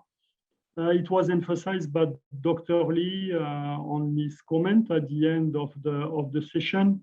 Obviously, we have a range of trajectories on the ground. That means that some farmers, they will at the beginning perhaps only minimize the soil tillage, or others will invest more on crop diversification, use of pulse and so on. And so it will be really an iterative process and the progressive aggregation of different practices that we can have on the ground. Next one, please. So if we look what are the main functions of the cover crop, I mean, basically, we have also to consider what are the main agronomic issues that we want to solve. I mean, most of the time we face main issue related to land degradation and to soil fertility depletion. So obviously crop diversification, use of cover crops during a marginal period of time, I mean, meaning at the end of the wet season or at the beginning of the wet season, have also the main objective to protect the soil from the runoff, from the soil erosion. So let's say that this one is the main function also that we are expecting from the cover crops. And beside this one, increasing the biomass input, increasing the quantity and the quality of the biomass input will allow also to maintain and to restore the soil organic matter. That it's a key if we want to move forward with sustainability. It will be a question also of nurturing the soil biota, the macrofauna, the soil microbial community, and so on. The use of cover crop has also a key function on improving the soil structure through the diversity of the crops that can be used, but obviously through the diversity of the cover crops also, and the diversity of the root system that we can have on different mixes of cover crop with taproot, grassroot, and so on. We can have also an additional key function that is about pest management, but on the bottom left, you can see one picture that it's a rubber plantation during the immature period with a legume that is intercrop. This is the Stylosanthes guyanensis, and is obviously, I mean, one of the best way to reduce the weed pressure and also to reduce the use of herbicide that we can have during the juvenile stage of the rubber. An additional key function that we have to keep in mind is the recycling process of the nutrients. Legumes are well known about the nitrogen fixation, but we have also to take into consideration that using a diversity of species, we will also be able to recycle a large quantity of nutrients in the stem, on the leaves, on the root system of the cover crops that will be restored on the topsoil. Next slide, please. So if we consider that the soil organic matter is a central element and that the use of cover crop will have a positive impact on him with a progressive trend of stabilization and accumulation of soil organic matter and soil organic carbon. This is also about cultivating the biodiversity of our soil. When we use cover crops, we have to take into consideration the biomass input, the above ground biomass in terms of quantity and quality. depend of the mix that we are going to use. I mean, is it a single species or is it an association of different species between legumes, grass, and other species? But what we have also to keep in mind is the diversity of the root system that we have. I mean, usually we mainly look above ground and we forget to look what is happening below ground. And with a diversity of root system, we have a positive impact on the connectivity of the soil layer, of the porosity of our soil, on the rate of water infiltration and the quantity of water that will be retained. With a deep root system, we will have a recycling process also of nutrients that are leached deep into the soil on layers that are not accessible usually for the main staple crops or main commodity crops. So it's a key component to look at the root system, to look at the diversity of the root system, at the exploration also of this root system. Next slide, please. But when we talk about the soil organic carbon, we have to think about the soil organic carbon dynamic. That is basically a function of the carbon inputs and the carbon outputs. So I said previously that we have in front of us a diversity of trajectories on farm. The farmers will not be able also to invest on all of the practices in at the early stage. I mean, it will be an iterative process. It will be a learning process. But what we have to keep as a target is to try to bring the cropping system with a positive carbon input. If we want to move forward with the sustainability and to reach this goal of sustainability. So it's a simple indicator, but it's good to have this one always in mind because we know that sometimes we are exporting more than we are restituting. So it's a decision, is a simple decision-making tool that we have to take into consideration. Next slide, please. So if we look briefly at the services also that we can receive with the use of the cover crops, a lot of these data are not exclusively based on the use of cover crop, it's the use of cover crop under a conservation agriculture management. And it's some data from one localization in Cambodia, the red oxy soil of Kampong Cham province. So we can have an increase in soil organic carbon. And if we talk about an increase in soil organic carbon, obviously, we have a range of nutrients that will be under an organic form, along with this accumulation of carbon. It will be the nitrogen, it will be the phosphorus, it will be the sulfur. So we have to keep this one in mind that we are going to increase the pool of organic nutrients. I mean, it's not under a mineral form, it's under an organic form. And so they are not leached into the soil. The water infiltration is key. Under CA, with the use of cover crop, we can have a 2 times higher water infiltration rate. That means that we are going to stop also the runoff on the topsoil. We will infiltrate much more water and we will retain much more water into our soil. So it's a question of adaptability also to climate change. Increase of soil respiration, I mean, it's a simple indicator here, but it refers to the increase of the microbial community. So we have, let's say, higher abundance, but also a higher diversity of the microbial community that are involved also in the nutrient cycling process. An increase of available nitrogen, nitrate, but also ammonium. And what is interesting also on this case is that we have a much better balance of nitrogen and ammonium under CA when compared with conventional management, where we have mainly a higher content of nitrate that can be leached very easily. The soil structure also is improved quite rapidly under conservation agriculture and the use of cover crop because it's related also to all of the work of the root system and the restitution of the biomass on the top. Next one, please. So if we look now at the diversity of use of cover crops that we have in Cambodia, it's mainly for annual and perennial cropping system. It can be for corn, it can be for soybean or other kind of pulse. It can be also for cassava. I mean, the Department of Agricultural and Resource Management of Dr. Sengbang has started also some activities on cassava, on no-till management since few years now. It's still at the early stage, but we have already services ongoing on the ground about the no-till cassava management. The use of cover crop is also on perennial. It can be on fruit trees, but we observe also in Cambodia that we have a large scale rubber planter that are using or reusing cover crops, because cover crops on rubber is not a recent history. It's since a long period of time, but it was a little bit, it has disappeared a little bit, at least in Cambodia, and we can see that we have even large scale plantation that we invest into the use of legume on the intercropping of rubber, and it's also good to see this kind of achievement on the ground, even under larger scale plantation. Next one, please.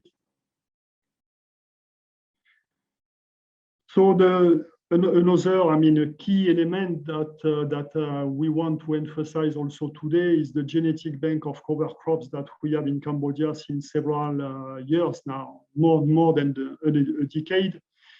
And it's an essential tool, I mean, because we were mainly dependent of the importation of seed from neighboring countries. I mean, if we want to think about moving to scale, we need like a machinery to have our own seed production inside the countries.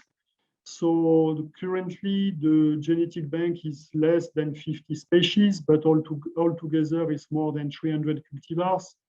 It's about germplasm preservation, but also germplasm sharing with community, with seed producer, but also with a private sector that start to be interested by this sector.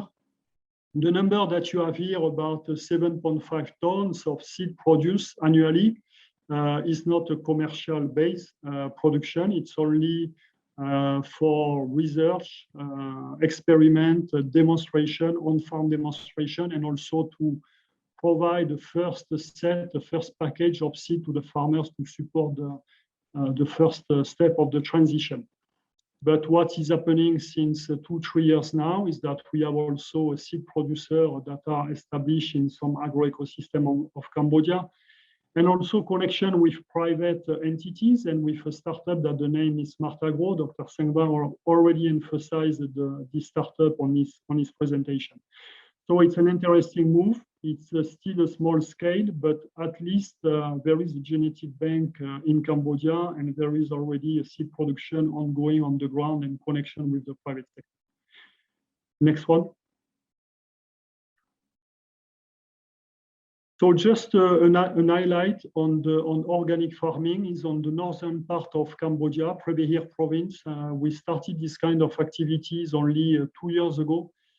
It's only one wet cycle of rice, only one cycle. And after or before harvesting rice, farmers broadcast legumes, cover crops on the residual water on the field. And so the cover crops will cross the dry season that is quite long in Cambodia. It can be close to 6 months in some place with very few rains.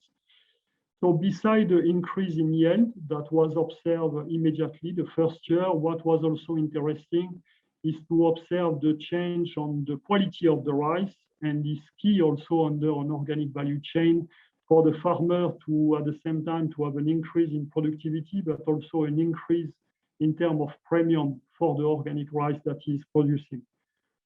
When we talk about small-scale farmer, and it's for that also that the network of seed producer is key, is that we need also to move forward with a high-quality seed of cover crops, a mix of species, but here the affordability is still one of the main bottlenecks that we have, and so there is a need to reduce the production cost through, the achievement and the production that can be done at the local level, and also in connection with the private sector. Next one, please. So just to summarize, what are also the main benefit of the use of cover crops in terms of adaptation and mitigation. when we use cover crops, when we are going to diversify the cropping system, the first level is the higher biomass input. So it's a continuous flow of carbon. And this continuous flow of organic compounds also will feed the soil biota. So, and the soil biota is also involved on the carbon transformation and stabilization. And along with the improvement of the soil aggregation, that under tropical condition is the key element to enhance the protection and the accumulation of soil organic carbon. So we can see that we have a range of benefits in terms of adaptation and mitigation. And we have obviously to invest into soil carbon if we want to reach these two pillars of adaptation and mitigation. Next slide, please. So tomorrow there will be a specific presentation also on the carbon market. I mean, Dr. Jat also emphasized this one, because we want to also to identify additional top-up to reward farmers who will invest into sustainable land management. If we look the step forward to foster the uptake of cover crops, there is a long-term use of cover crops in Cambodia, but it was mainly based on project and different departments of MAF. We have also a law on seed management and plant breeders' right that has been approved since 2008. But at the same time, we don't have any specific categories for the cover crops. Some of them can be embedded on existing category, like a fodder category and so on, but not for all. So there is a need for the recognition of a national portfolio of cover crop to facilitate the establishment of seed producer group, to facilitate also the engagement and the investment of the private sector. So it's a key element like machinery. I mean, we have to invest on appropriate scale mechanization. There is a need to produce at the national level, and for the cover crops and the plant diversity, this is exactly the same. Next slide, please. Next one. So just to summarize my talk, we have to take advantage of a diversity of species. We know that one of the main challenges that we have in Cambodia is that the pulse have disappeared a little bit from the landscape. I mean, the use of soybean, the use of mung bean, the use of cowpea is relatively low. So there is a need to reinvest that the biodiversity of pulse crops and other species of cover crops. As I emphasized, we have to keep in mind the key role of the root system and the diversity of the root system that we can have. It's a key element of sustainability. We have to think about generating additional incomes, because small-scale farmers, they want to have an immediate return on their investment, even if they recognize the positive impact of legumes to be used on their field for soil fertility management. So it can be through seed production or biomass and fodder production, but we have some threshold here in terms of the level of exportation of biomass that we need to maintain a positive carbon balance. And no tillage, along with the use of cover crop, we present among the best options to adapt farming system to climate change while mitigating its impact. There is still a long way to go. I mean, Dr. Lee emphasized this one for China. We know that there is no general recipe. We have to deal with different trajectories and different also resource and capacity of farmers on the ground. And finally, the need to recognize a portfolio of cover crops to support seed producer group, but also investment of private entities. So next one, and I would like to thank the organizer, Excellency Dr. Chan Sarut, and everyone to allow me to do this presentation. On the right-hand side, you have a QR code that refers to a YouTube channel, Soil is Life, where you can find testimony from farmers and also e-learning support. So please do not hesitate to visit this site. Thank you. Thank you, Florent, for this really interesting presentation. Thank you also for keeping the time. So we're right on schedule. As mentioned by Florent, do not hesitate to go to Soil is Life YouTube channel, but do not also hesitate to ask a question on the question and answer chat. And I propose right now to move directly to the second presentation. So from Mr. Madhusudan Singh Basniat, who will share with us the Nepal experience on promotion of mechanization for conservation agriculture. So Mr. Madhusudan Singh Basniat is He's an independent consultant and agricultural mechanization specialist for TCP FAO Nepal. He was the former Deputy Director General of the Department of Agriculture, Ministry of Agriculture and Livestock Development. So he has more than 30 years of professional experience, and he has a notably extensive knowledge in implementing programs and projects for agriculture, agricultural engineering and mechanization, renewable energy, natural resource management, and climate change adaptation. Please, Mr. Madhusudan, the floor is yours. Over to you.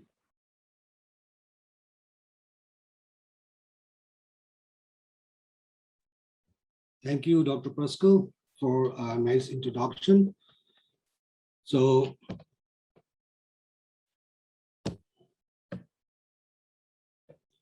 well, my session flows like this. So the objective is addressing technical challenges related to conservation agriculture, sustainable intensification, broad scale adaptation. And then my session is like that. I'll focus on Nepal's experience in promoting conservation agriculture, constraints and challenges adopted for promoting conservation agriculture and mechanization. So Nepal is a very small country between China and India. And the lowest point is 70 meters and the highest is peak of the world, 8,848 meters. From different literature, I come to know that conservation agriculture CA was introduced sometimes around 1996, 97. And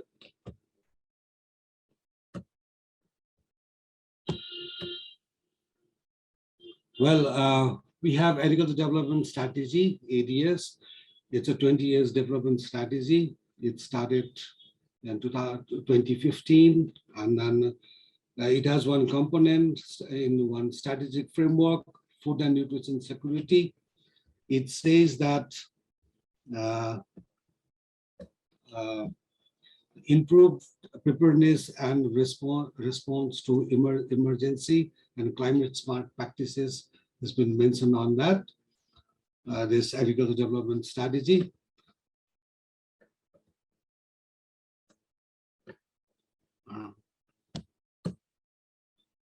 We have agriculture mechanization promotion policy 2014, and then there is 4 objectives in this policy, and one of the objectives is to identify and promote women and environment friendly agriculture mechanization machineries, and then it's been described as sustainable agriculture and resource conservation technology, good agriculture practice to be, it's under this agriculture mechanization policy 2014. But after the federal system, now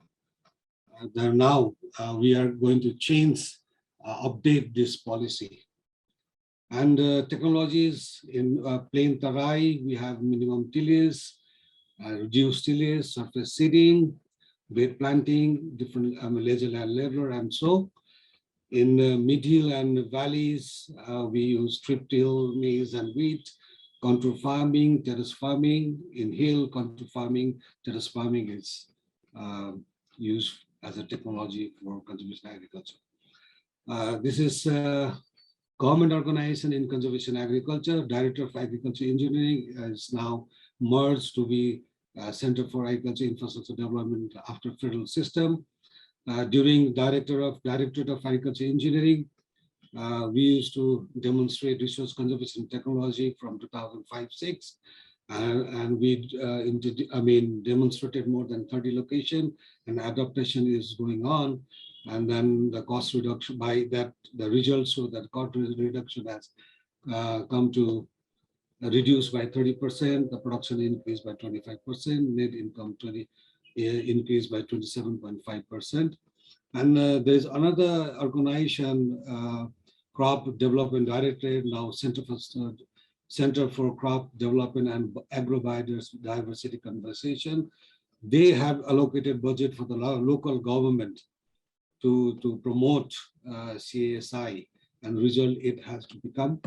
And there is other organization called under NARC, previously used to call Agriculture Engineering Division. Now it's National Agriculture Engineering and Research Center, after federal system, they are also used working for this conservation agriculture.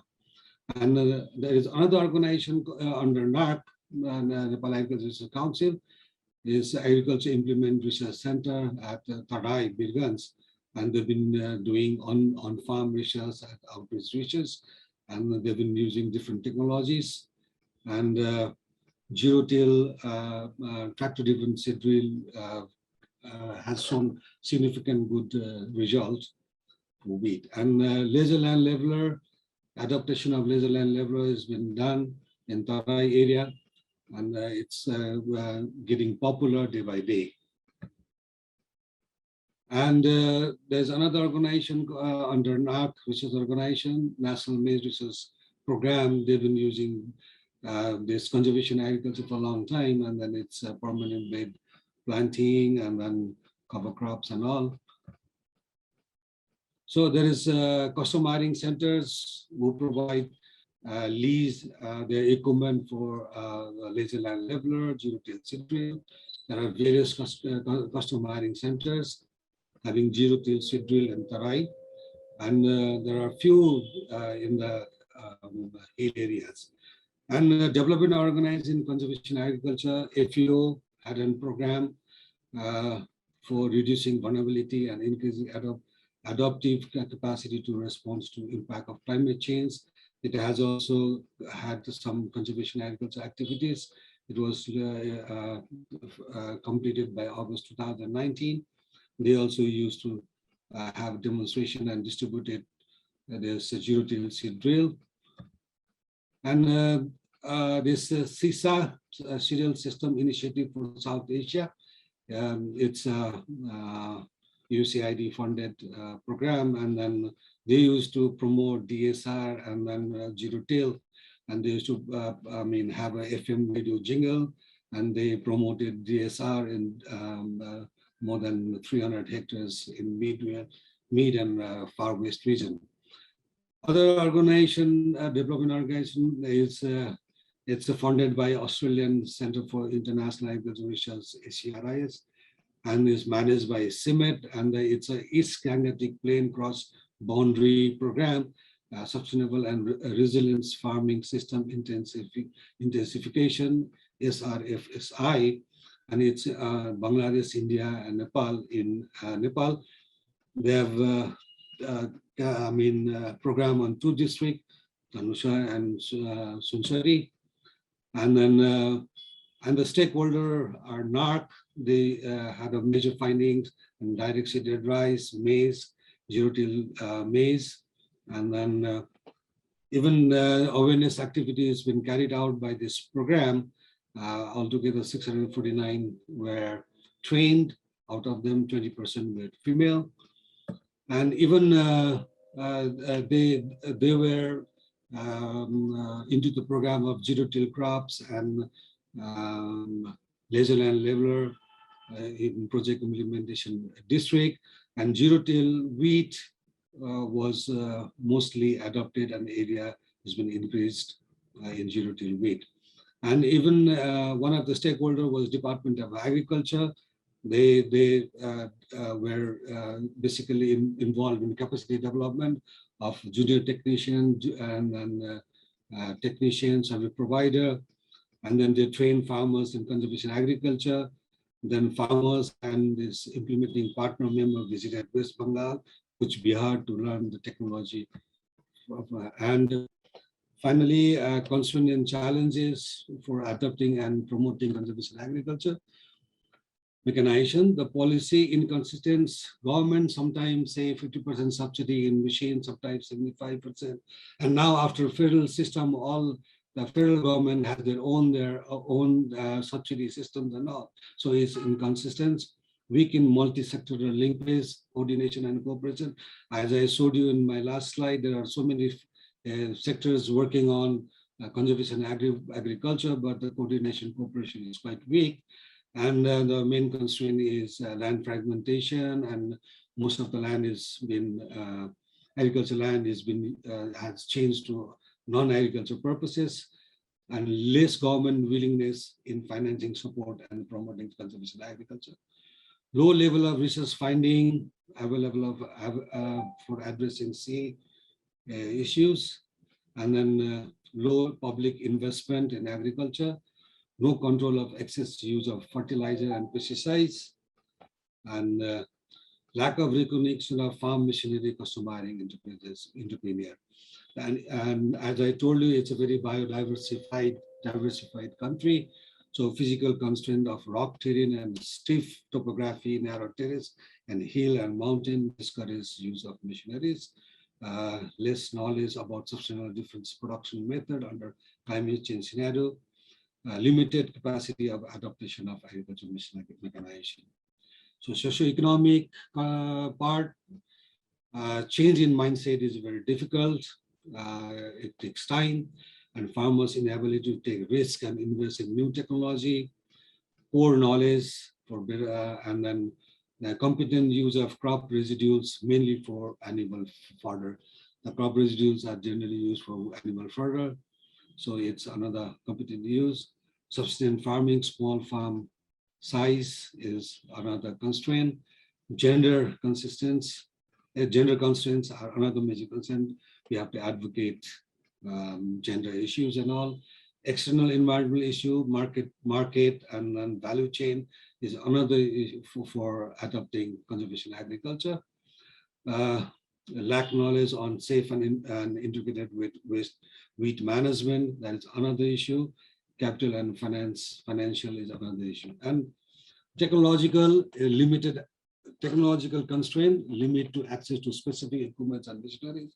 Concept of conservation and agriculture, CA, is very new, consists of big departure from conventional practices, and unavailability of manual or block-drawn portable machineries for slopy terrace, need appropriate machine for smallholders, knowledge intensive as opposed to power intensive conventional farming, new way of crop management, lack of cover crops in Nepal, use of farmyard manual, compost is the most difficult practice in conservation agriculture. State-of-art technology and technical know-how is no chemical paste and no manual, and less capacity of local agriculture machinery fabricators. So institutional, it's common for all developing country, and in general, crop diversification, it takes more time for adopting conservation agriculture, less time, very long time, and crop diversification, crop rotation, mulching, organic recycling, soil water conservation requires 5 to 10 years of limitation before the results are visible and measurable. So adopting conservation agriculture means you have to have a nice support from the government. So takeaway part, shifting approach to conservation agriculture is very difficult, and then we should combine traditional wisdom with modern technologies, then only we can go further. Changing climate and work with natural biological cycle is another thing. Generating knowledge through on-station research and verified through wide-scale participatory research in farmers' field. Effective linkage and work in partnership with private machinery manufacturer, aggregates and all. And the 3 principles has to be strictly followed. We need to have a champion role model for conservation agriculture. And weed control is a major factor. So it has to be especially taken care of it. Adaptation of conservation agriculture suits local condition and need. Reduce tillage on steep and then fragment landscape can check fertility depletion and a loss of hill soil. Farmers field school to disseminate information and handing over technology and fostering conservation agriculture. Government support to the farmers, not only in the beginning to sustainability, but also in maintaining it once it has been achieved. Not only subsidizing input, we have to have a good implementation of policies and all. Invest in women and empower them. CA-related machinery should be compulsory for customary centers. So about 7 to 8% of revenue have to be sacrificed for more than 5 years to adopt conservation agriculture. Hence, government should subsidize for 5 years to adopt conservation agriculture. That is one of the takeaway, major takeaway. There's a regional level coordination is very much important. Finally, I have shown this slide before also. There is a strong need for a working group to advocate conservation CA and its 3 pillars, and working with farmers, scientists, and private sector to enhance, to share information and result in order to scale up adaptation of CA. Hence, well, Asian Alliance on Conservation Agriculture is needed, as Dr. Hong Teng, Professor Lee Hong Teng, presented that Conservation Agriculture Alliance for Asia and Pacific has already been formed. So I think we should closely coordinate and cooperate with this alliance. Thank you. Thank you for listening to my presentation. Thank you, Mr. Madhusudan, for this nice presentation. So I propose to move to the last presentation of this session. Dr. Lionel Moulin, that will be presenting on regional experience on bioproducts. So Dr. Lionel Moulin is a microbial plant ecologist and research director at RD, French National Research Institute for Sustainable Development. So he's developing research on the genetic boundaries between mutualism and pathogenicity in bacteria interacting with cereal, especially wheat and rice, and the response of plants to various types of microorganisms. So he's also working on cereal microbiomes in order to identify plant biostimulants and biocontrol agents against phytopathogens. Lionel, the floor is yours, please. Okay, thank you for the introduction. First, I would like to thank the organizers for inviting me to present what we are doing on bioproducts. And the organizer asked me also to do a sum up of what we know about bioproducts in terms of diversity and regulations for their use in Southeast Asia. So I've tried to do that. So it was quite complicated to find all the regulations, and I'll try to make a sum up of this. So yes, it's working. So I'm going to switch here. Okay. So first, what I'm going to present during this presentation, there are 3 different steps. The first one will present what are bioproducts and what is their interest for sustainable agriculture. Then I will talk a little bit about the bioproducts and their regulations in Southeast Asia, and especially in Cambodia, where we are working.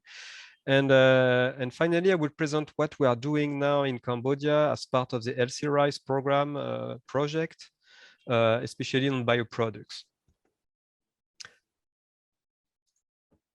Okay, so first let's go into the first question. What are bioproducts? So bioproducts, there are 2 main types of products. There are the biofertilizers, meaning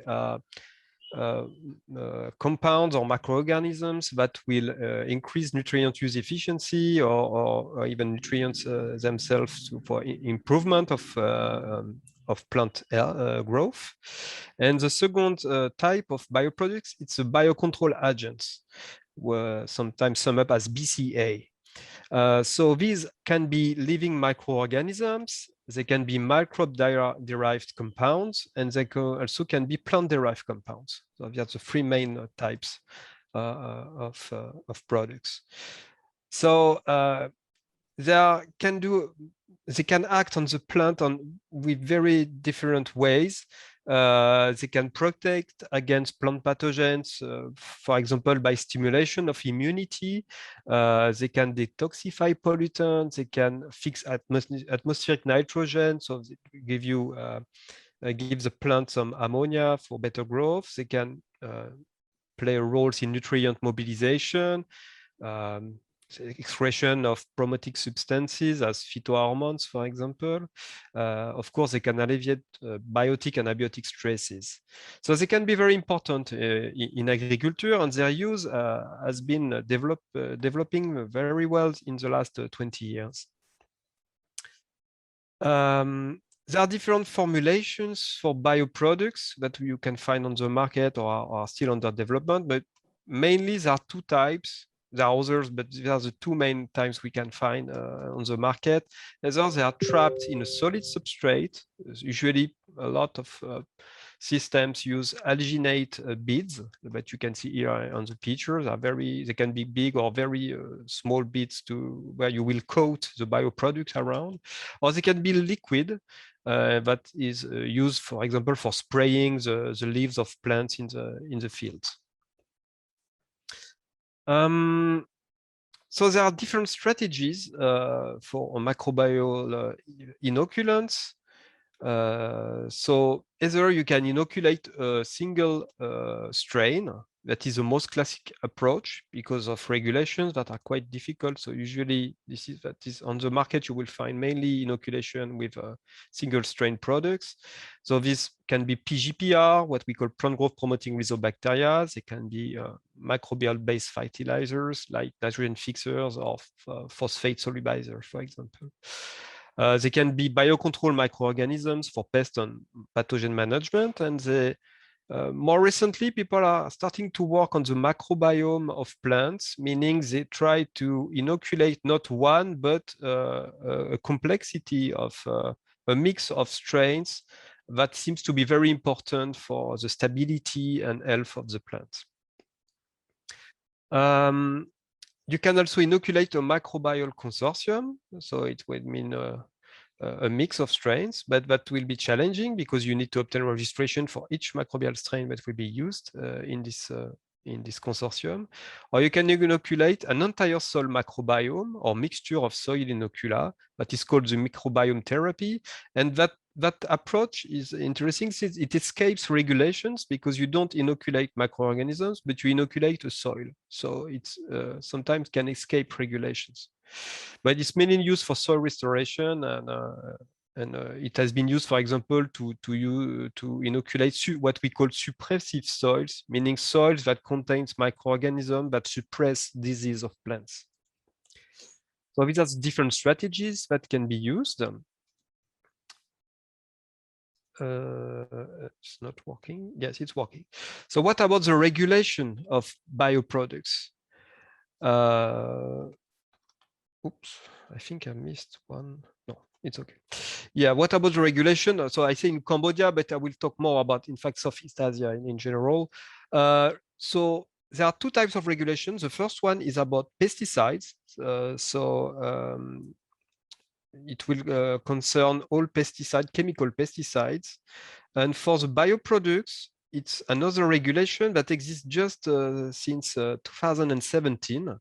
But it concerns only biocontrol agents, what we call the BCA.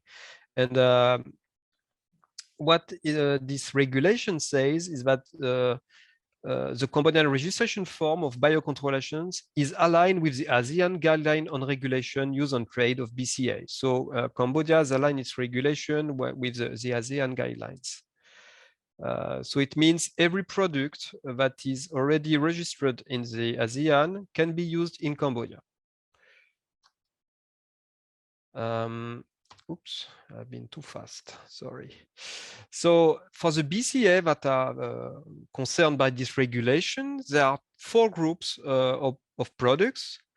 And these are detailed in these guidelines that I put a picture here, ASEAN guidelines on the regulation, use and trade of biological control agents. And I invite you to read this document that is free of access on the internet.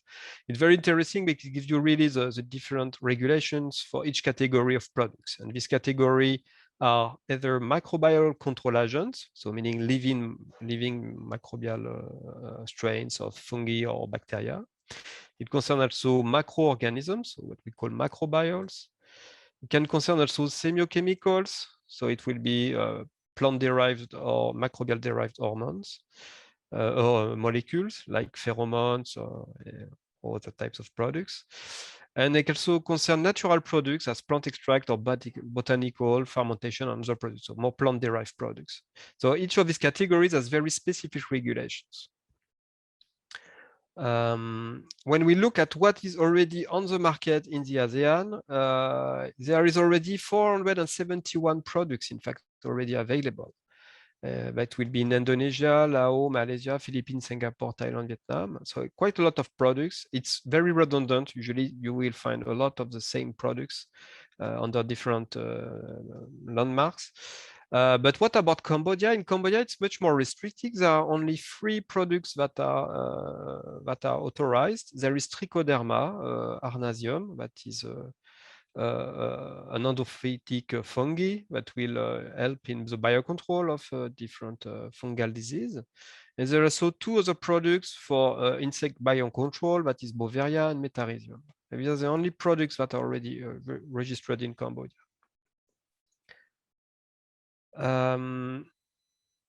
But this concerns only the biocontrol agents, and these are targeting the pathogen or bioaggressor. But in fact, in the regulation, there is a complete blank about the use of other type of phytobeneficial microbes, what I called in the beginning of my talk as biofertilizers. Because we know that some plant-associated microbes, they can stimulate plant growth, nutrient use efficiency, and immunity. So these are not biocontrol agents. These are biofertilizers. They can be bacteria, they can be fungi, and they are naturally present in the microbiome of plants. And yeah, to finish on this, these are biofertilizers. There is a complete lack of regulation on their use, and to use them actually in Cambodia, for example, you have to present them like if it was a chemical pesticide. So it's the same regulation. So very hard regulation to have an agreement to use biofertilizers while they are natural. They live in the microbiome of plants, and they seem to be riskless to use in agronomy. So now, what about the ongoing initiatives in Cambodia? So we have been looking for rice beneficial microorganisms from Cambodia to make easier registration, meaning if we use bacteria from soil or plant that are naturally present in Cambodia, it should help to get easier agreement for their use in agronomy. So we want to find microbes that stimulate plant growth, yield, and immunity, rather than direct biocontrol agents. So we are really looking at these biofertilizers. And we want to develop formulation and market in Cambodia with local companies. So this will lead to this project we have been conducting since the last 3 years now, as part of what we call the LC Rice Consortium. So LC Rice, it's a project that has different partners, the ITC, the AREA, NUBB, also the Ministry of Agriculture, the GDA, and the DARM, and the French partner of this project at IRD and CIRAD.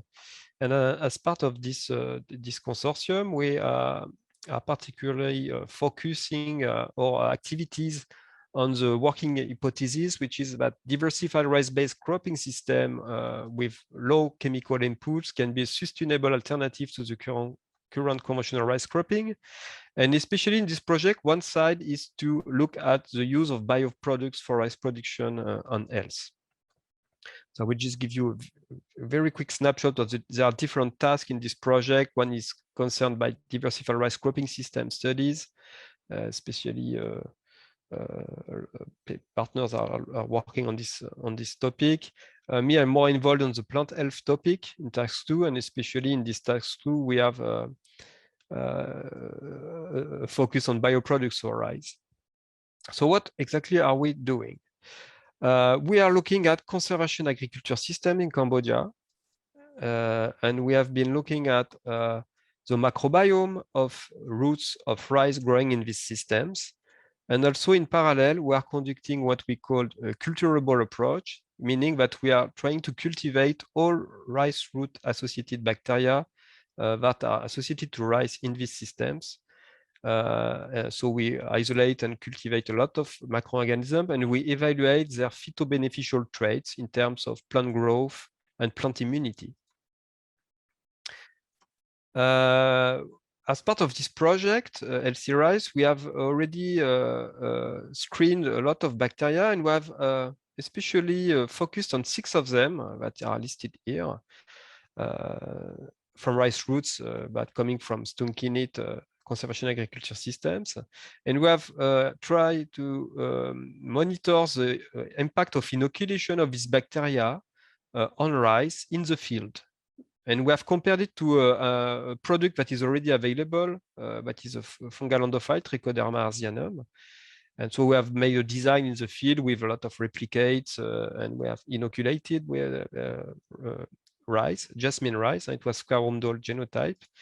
And yeah, preliminary results we obtained, so we have been conducting this assay, and we obtained quite good results since here I'm showing the yield improvement with different treatments, and we see that is uninoculated control, so control without any inoculant, and we see that some bacteria give an increase of 10 to 20% grain mass increase on Scarondol, while when we compare to Trichoderma, which is here, that does not really increase the yield. So we could isolate, test, and identify bacteria that can increase the yield of jasmine rice. So it's quite very interesting results that we want to pursue.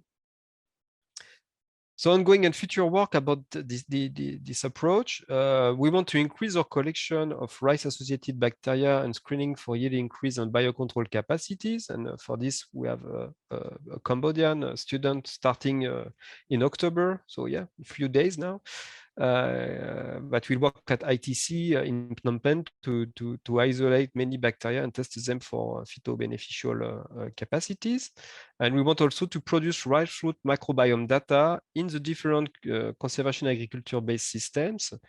And we want to monitor root microbiomes from diseased plants and healthy plants. And we want to compare the microbiome of these two types of plants to identify what are health-related microbes, meaning microbes that are always correlated with the good health of the plants, and try then to isolate them and produce bioproducts with them.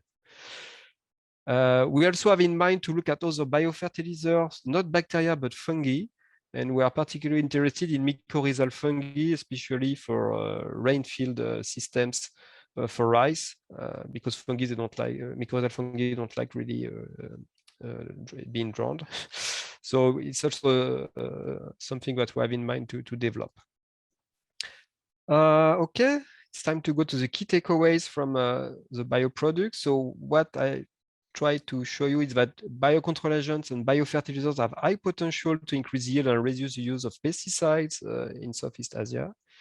There is a need for specific regulation, especially for biofertilizers that are still considered as pesticide, and while they are not, because they are not considered as biocontrol agents. So there are regulations for biocontrol agents, but not for biofertilizers. So we need to, I hope there will be new regulations concerning biofertilizers to help develop this market that is especially more safe than BCA. Since we are using naturally living microorganisms from plants. We need to develop local market on biofertilizers for formulation and use transfer to farmers. And we need to better inform farmers on their use, especially biofertilizers and BCA. And yeah, we want to, there is active ongoing research on this topic in Cambodia with different partners as part of the LCRAS project. And I think I'm done. So thank you for your attention, and I will answer questions. Thank you. Thank you, Julian, for this really inspiring and interesting presentation. I invite all the speakers to open their camera so that we can take some questions. So we are a little bit behind schedule, but I think it's okay still to have at least one question for each speaker. So please, Florent Donnel and Mr. Madhusudan, open your camera. We have one question for Dr. Moulin in the chat from Jean-Philippe de Guin, who is asking what are the difference for you, if any, between biocontrol agents, bioprotection, and even biological control? Tricky question.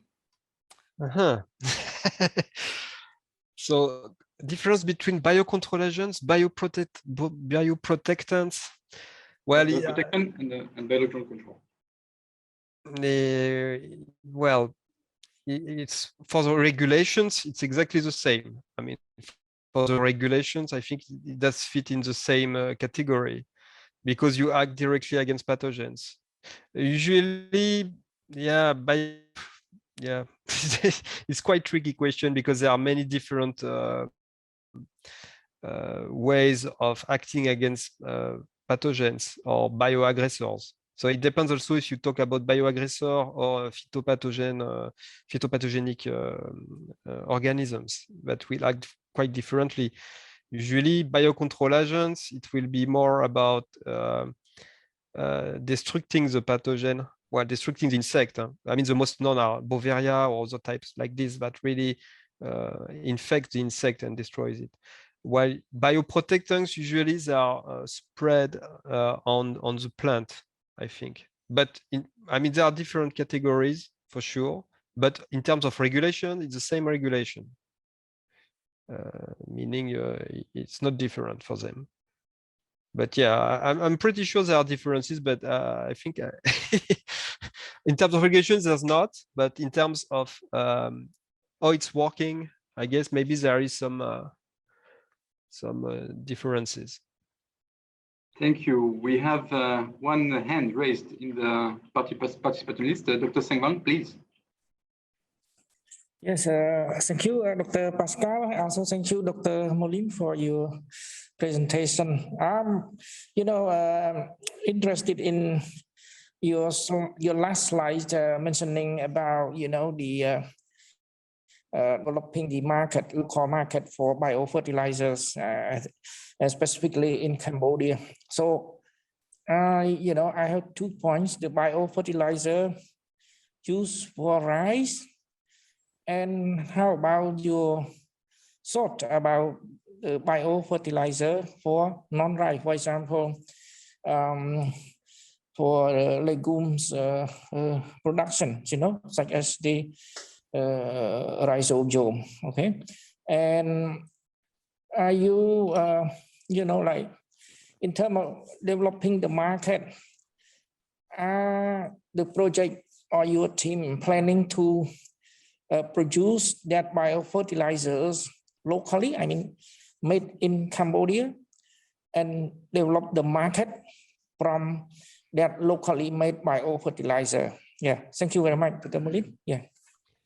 Okay, thank you. So there are different questions. So about developing biofertilizers for rice and for other crops, if I understood well. Well, in fact, we've been working on the macrobiome of plants since now several years. And in fact, there are what we call the core microbiota. It means microorganisms that we find in any plant. So there's good chance that some biofertilizers working on rice could work on other types of plants. I mean, at least on cereals. For legumes, there are very well-known biofertilizers called rhizobia that are nitrogen-fixing symbionts of legumes. So I think if there was something to develop about legumes, it will be the selection of good nitrogen fixers and good symbiotic bacteria for legumes. About our idea to develop the market, we have really in mind to develop it locally. So it means production in Cambodia, and distribution, of course, in Cambodia and maybe abroad if we can. The problem is more about facilities. So the idea that we have is to try to develop a small-scale production system at ITC, at the engineering school, because they have already some technologies in terms of fermenters, stuff like this. So we could develop a proof of concept approach, meaning with small fermenters to try to develop products and then test them in the field. That will be a first step. And if we can do that, I think then we could have more funding and maybe in the private sector to develop the products. I think there are some companies already installed in Cambodia that could develop the product and market it. So I don't know if yeah, it's okay. Yeah, okay, Professor. Nice answer. We have another question from Pichen in the chat, but before raising this question, I would like to ask a question to Mr. Madhusudan. So you presented in you show in one of your slides that within an FAO project you have been working with a custom hiring center and farmers group. I was wondering if there were any specific approach and strategy to try to relate farmers to the private sector, or I mean, is there any extension approach or strategy specific in Nepal on that? As you told that the pictures or the slide what I showed you is from the climate change project, and now I've been working. And now I've started working in FAO as a consultant to develop this women and youth friendly machines, and then establishing a custom hiring center for the group. So, and then we have been incorporating this minimum tillage and then zero tillage machines in that group. With, I mean, this direct seeded rice machines and all, drum seeders, we've been started introducing them. Okay, so with the objective of trying to use this hiring center to provide services to farmers, right? Yeah. Okay, thank you. Hiring services. Maybe a question to Florent before coming back to Pichen question. Florent, you mentioned in your conclusion that there will need to recognize the portfolio of cover crops, but also at the same time you presented a huge diversity of plant material that were maintained at the Bogno station. So what would be for you the priority species to be recognized within the portfolio at the national level? If you, I don't know, what are the priority species that are right now used for in the cropping system? Pascal, I think Florent has left. His connection has a problem. Okay. So then we take the question from Pichin. So again, for Dr. Moulin, is there any bioproduct or biosolution to improve abiotic stress, like drought on rice? Thanks. So you mean in the ASEAN or worldwide? Because well, I will answer both maybe. Well, for the moment, I mean, there are many bioproducts for alleviating abiotic stress, especially drought. Usually what is working well is mycorrhizal fungi, because these are very broad host range fungi that will make their symbiosis with many plants. And more than 85% of plants do this symbiosis with this fungi from the soil. And usually it really increases the network, the area of harvesting of the roots from the soil. So it really has good impact on drought, stress, and also even heavy metal contaminations, these kind of things. So there are already ideas to develop a bioproduct, but especially targeting rice, there's not, because this symbiosis doesn't like to be under flooded conditions. It doesn't develop. So it's more for rain-fed systems. It could be developed. In Africa, they are doing it. They are trying to develop mycorrhization of rice. But there are other, yeah, of course, there are other products, but we need to do more selection. And it really depends on which abiotic stress you are looking at. But there are some bioproducts. Usually, fungi are very good for this. Thank you. It's 5 p.m. at the moment. We are a little bit behind schedule. I propose to close this question and answer session. Thanks a lot again to all speakers for your sharing your experience and your great contribution. So I was asked so we're supposed to have a wrap-up session right now, moderated by Dr. Deljamar Chulumbata, but unfortunately he cannot join. So I was asked to propose a short wrap-up, so short one, as we are quite agricultural and food system, and this is especially needed in the context of increasing uncertainty. So we all faced the COVID-19 pandemic at the moment, but Her Excellency Chen Sarut also remind that climate change is of great concern in Cambodia and certainly in also many other countries of the region. Then we had in session 1 3 presentations from Cambodia, China, and India related to conservation agriculture and sustainable intensification history and progress. And so we learned from this experience that large-scale adoption of CASI is not an easy and a straightforward process. It's much more quite a rather long process, and most of the initiatives that were shared started in the early 90s and for India and China, and in 2004 in Cambodia. And this long process requires also long and strong policy support. In session 2, we saw that several technical challenges remain for CASI large-scale adoption, such as the farmers' increased access to diversified plant material and notably cover crop material, appropriate scale mechanization, either tools or services, and bioproduct. And what I pick up from that is that all these constraints that are much more technical constraints require institutional and organizational answer.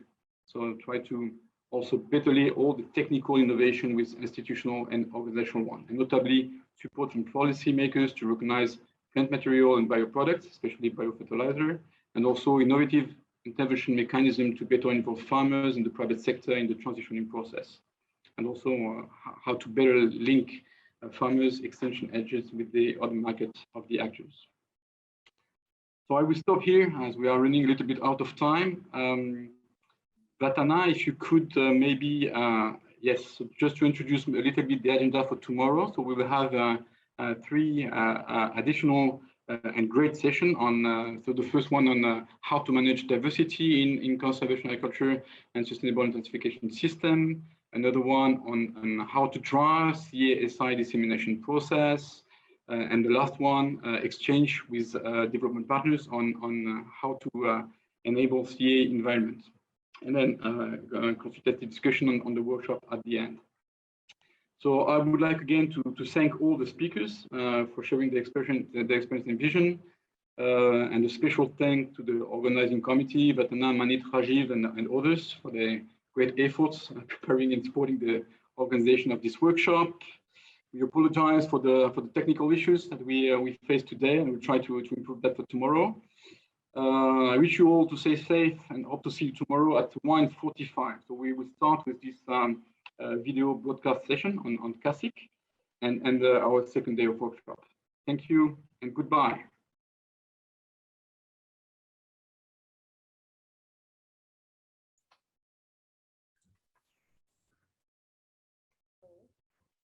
Thank you.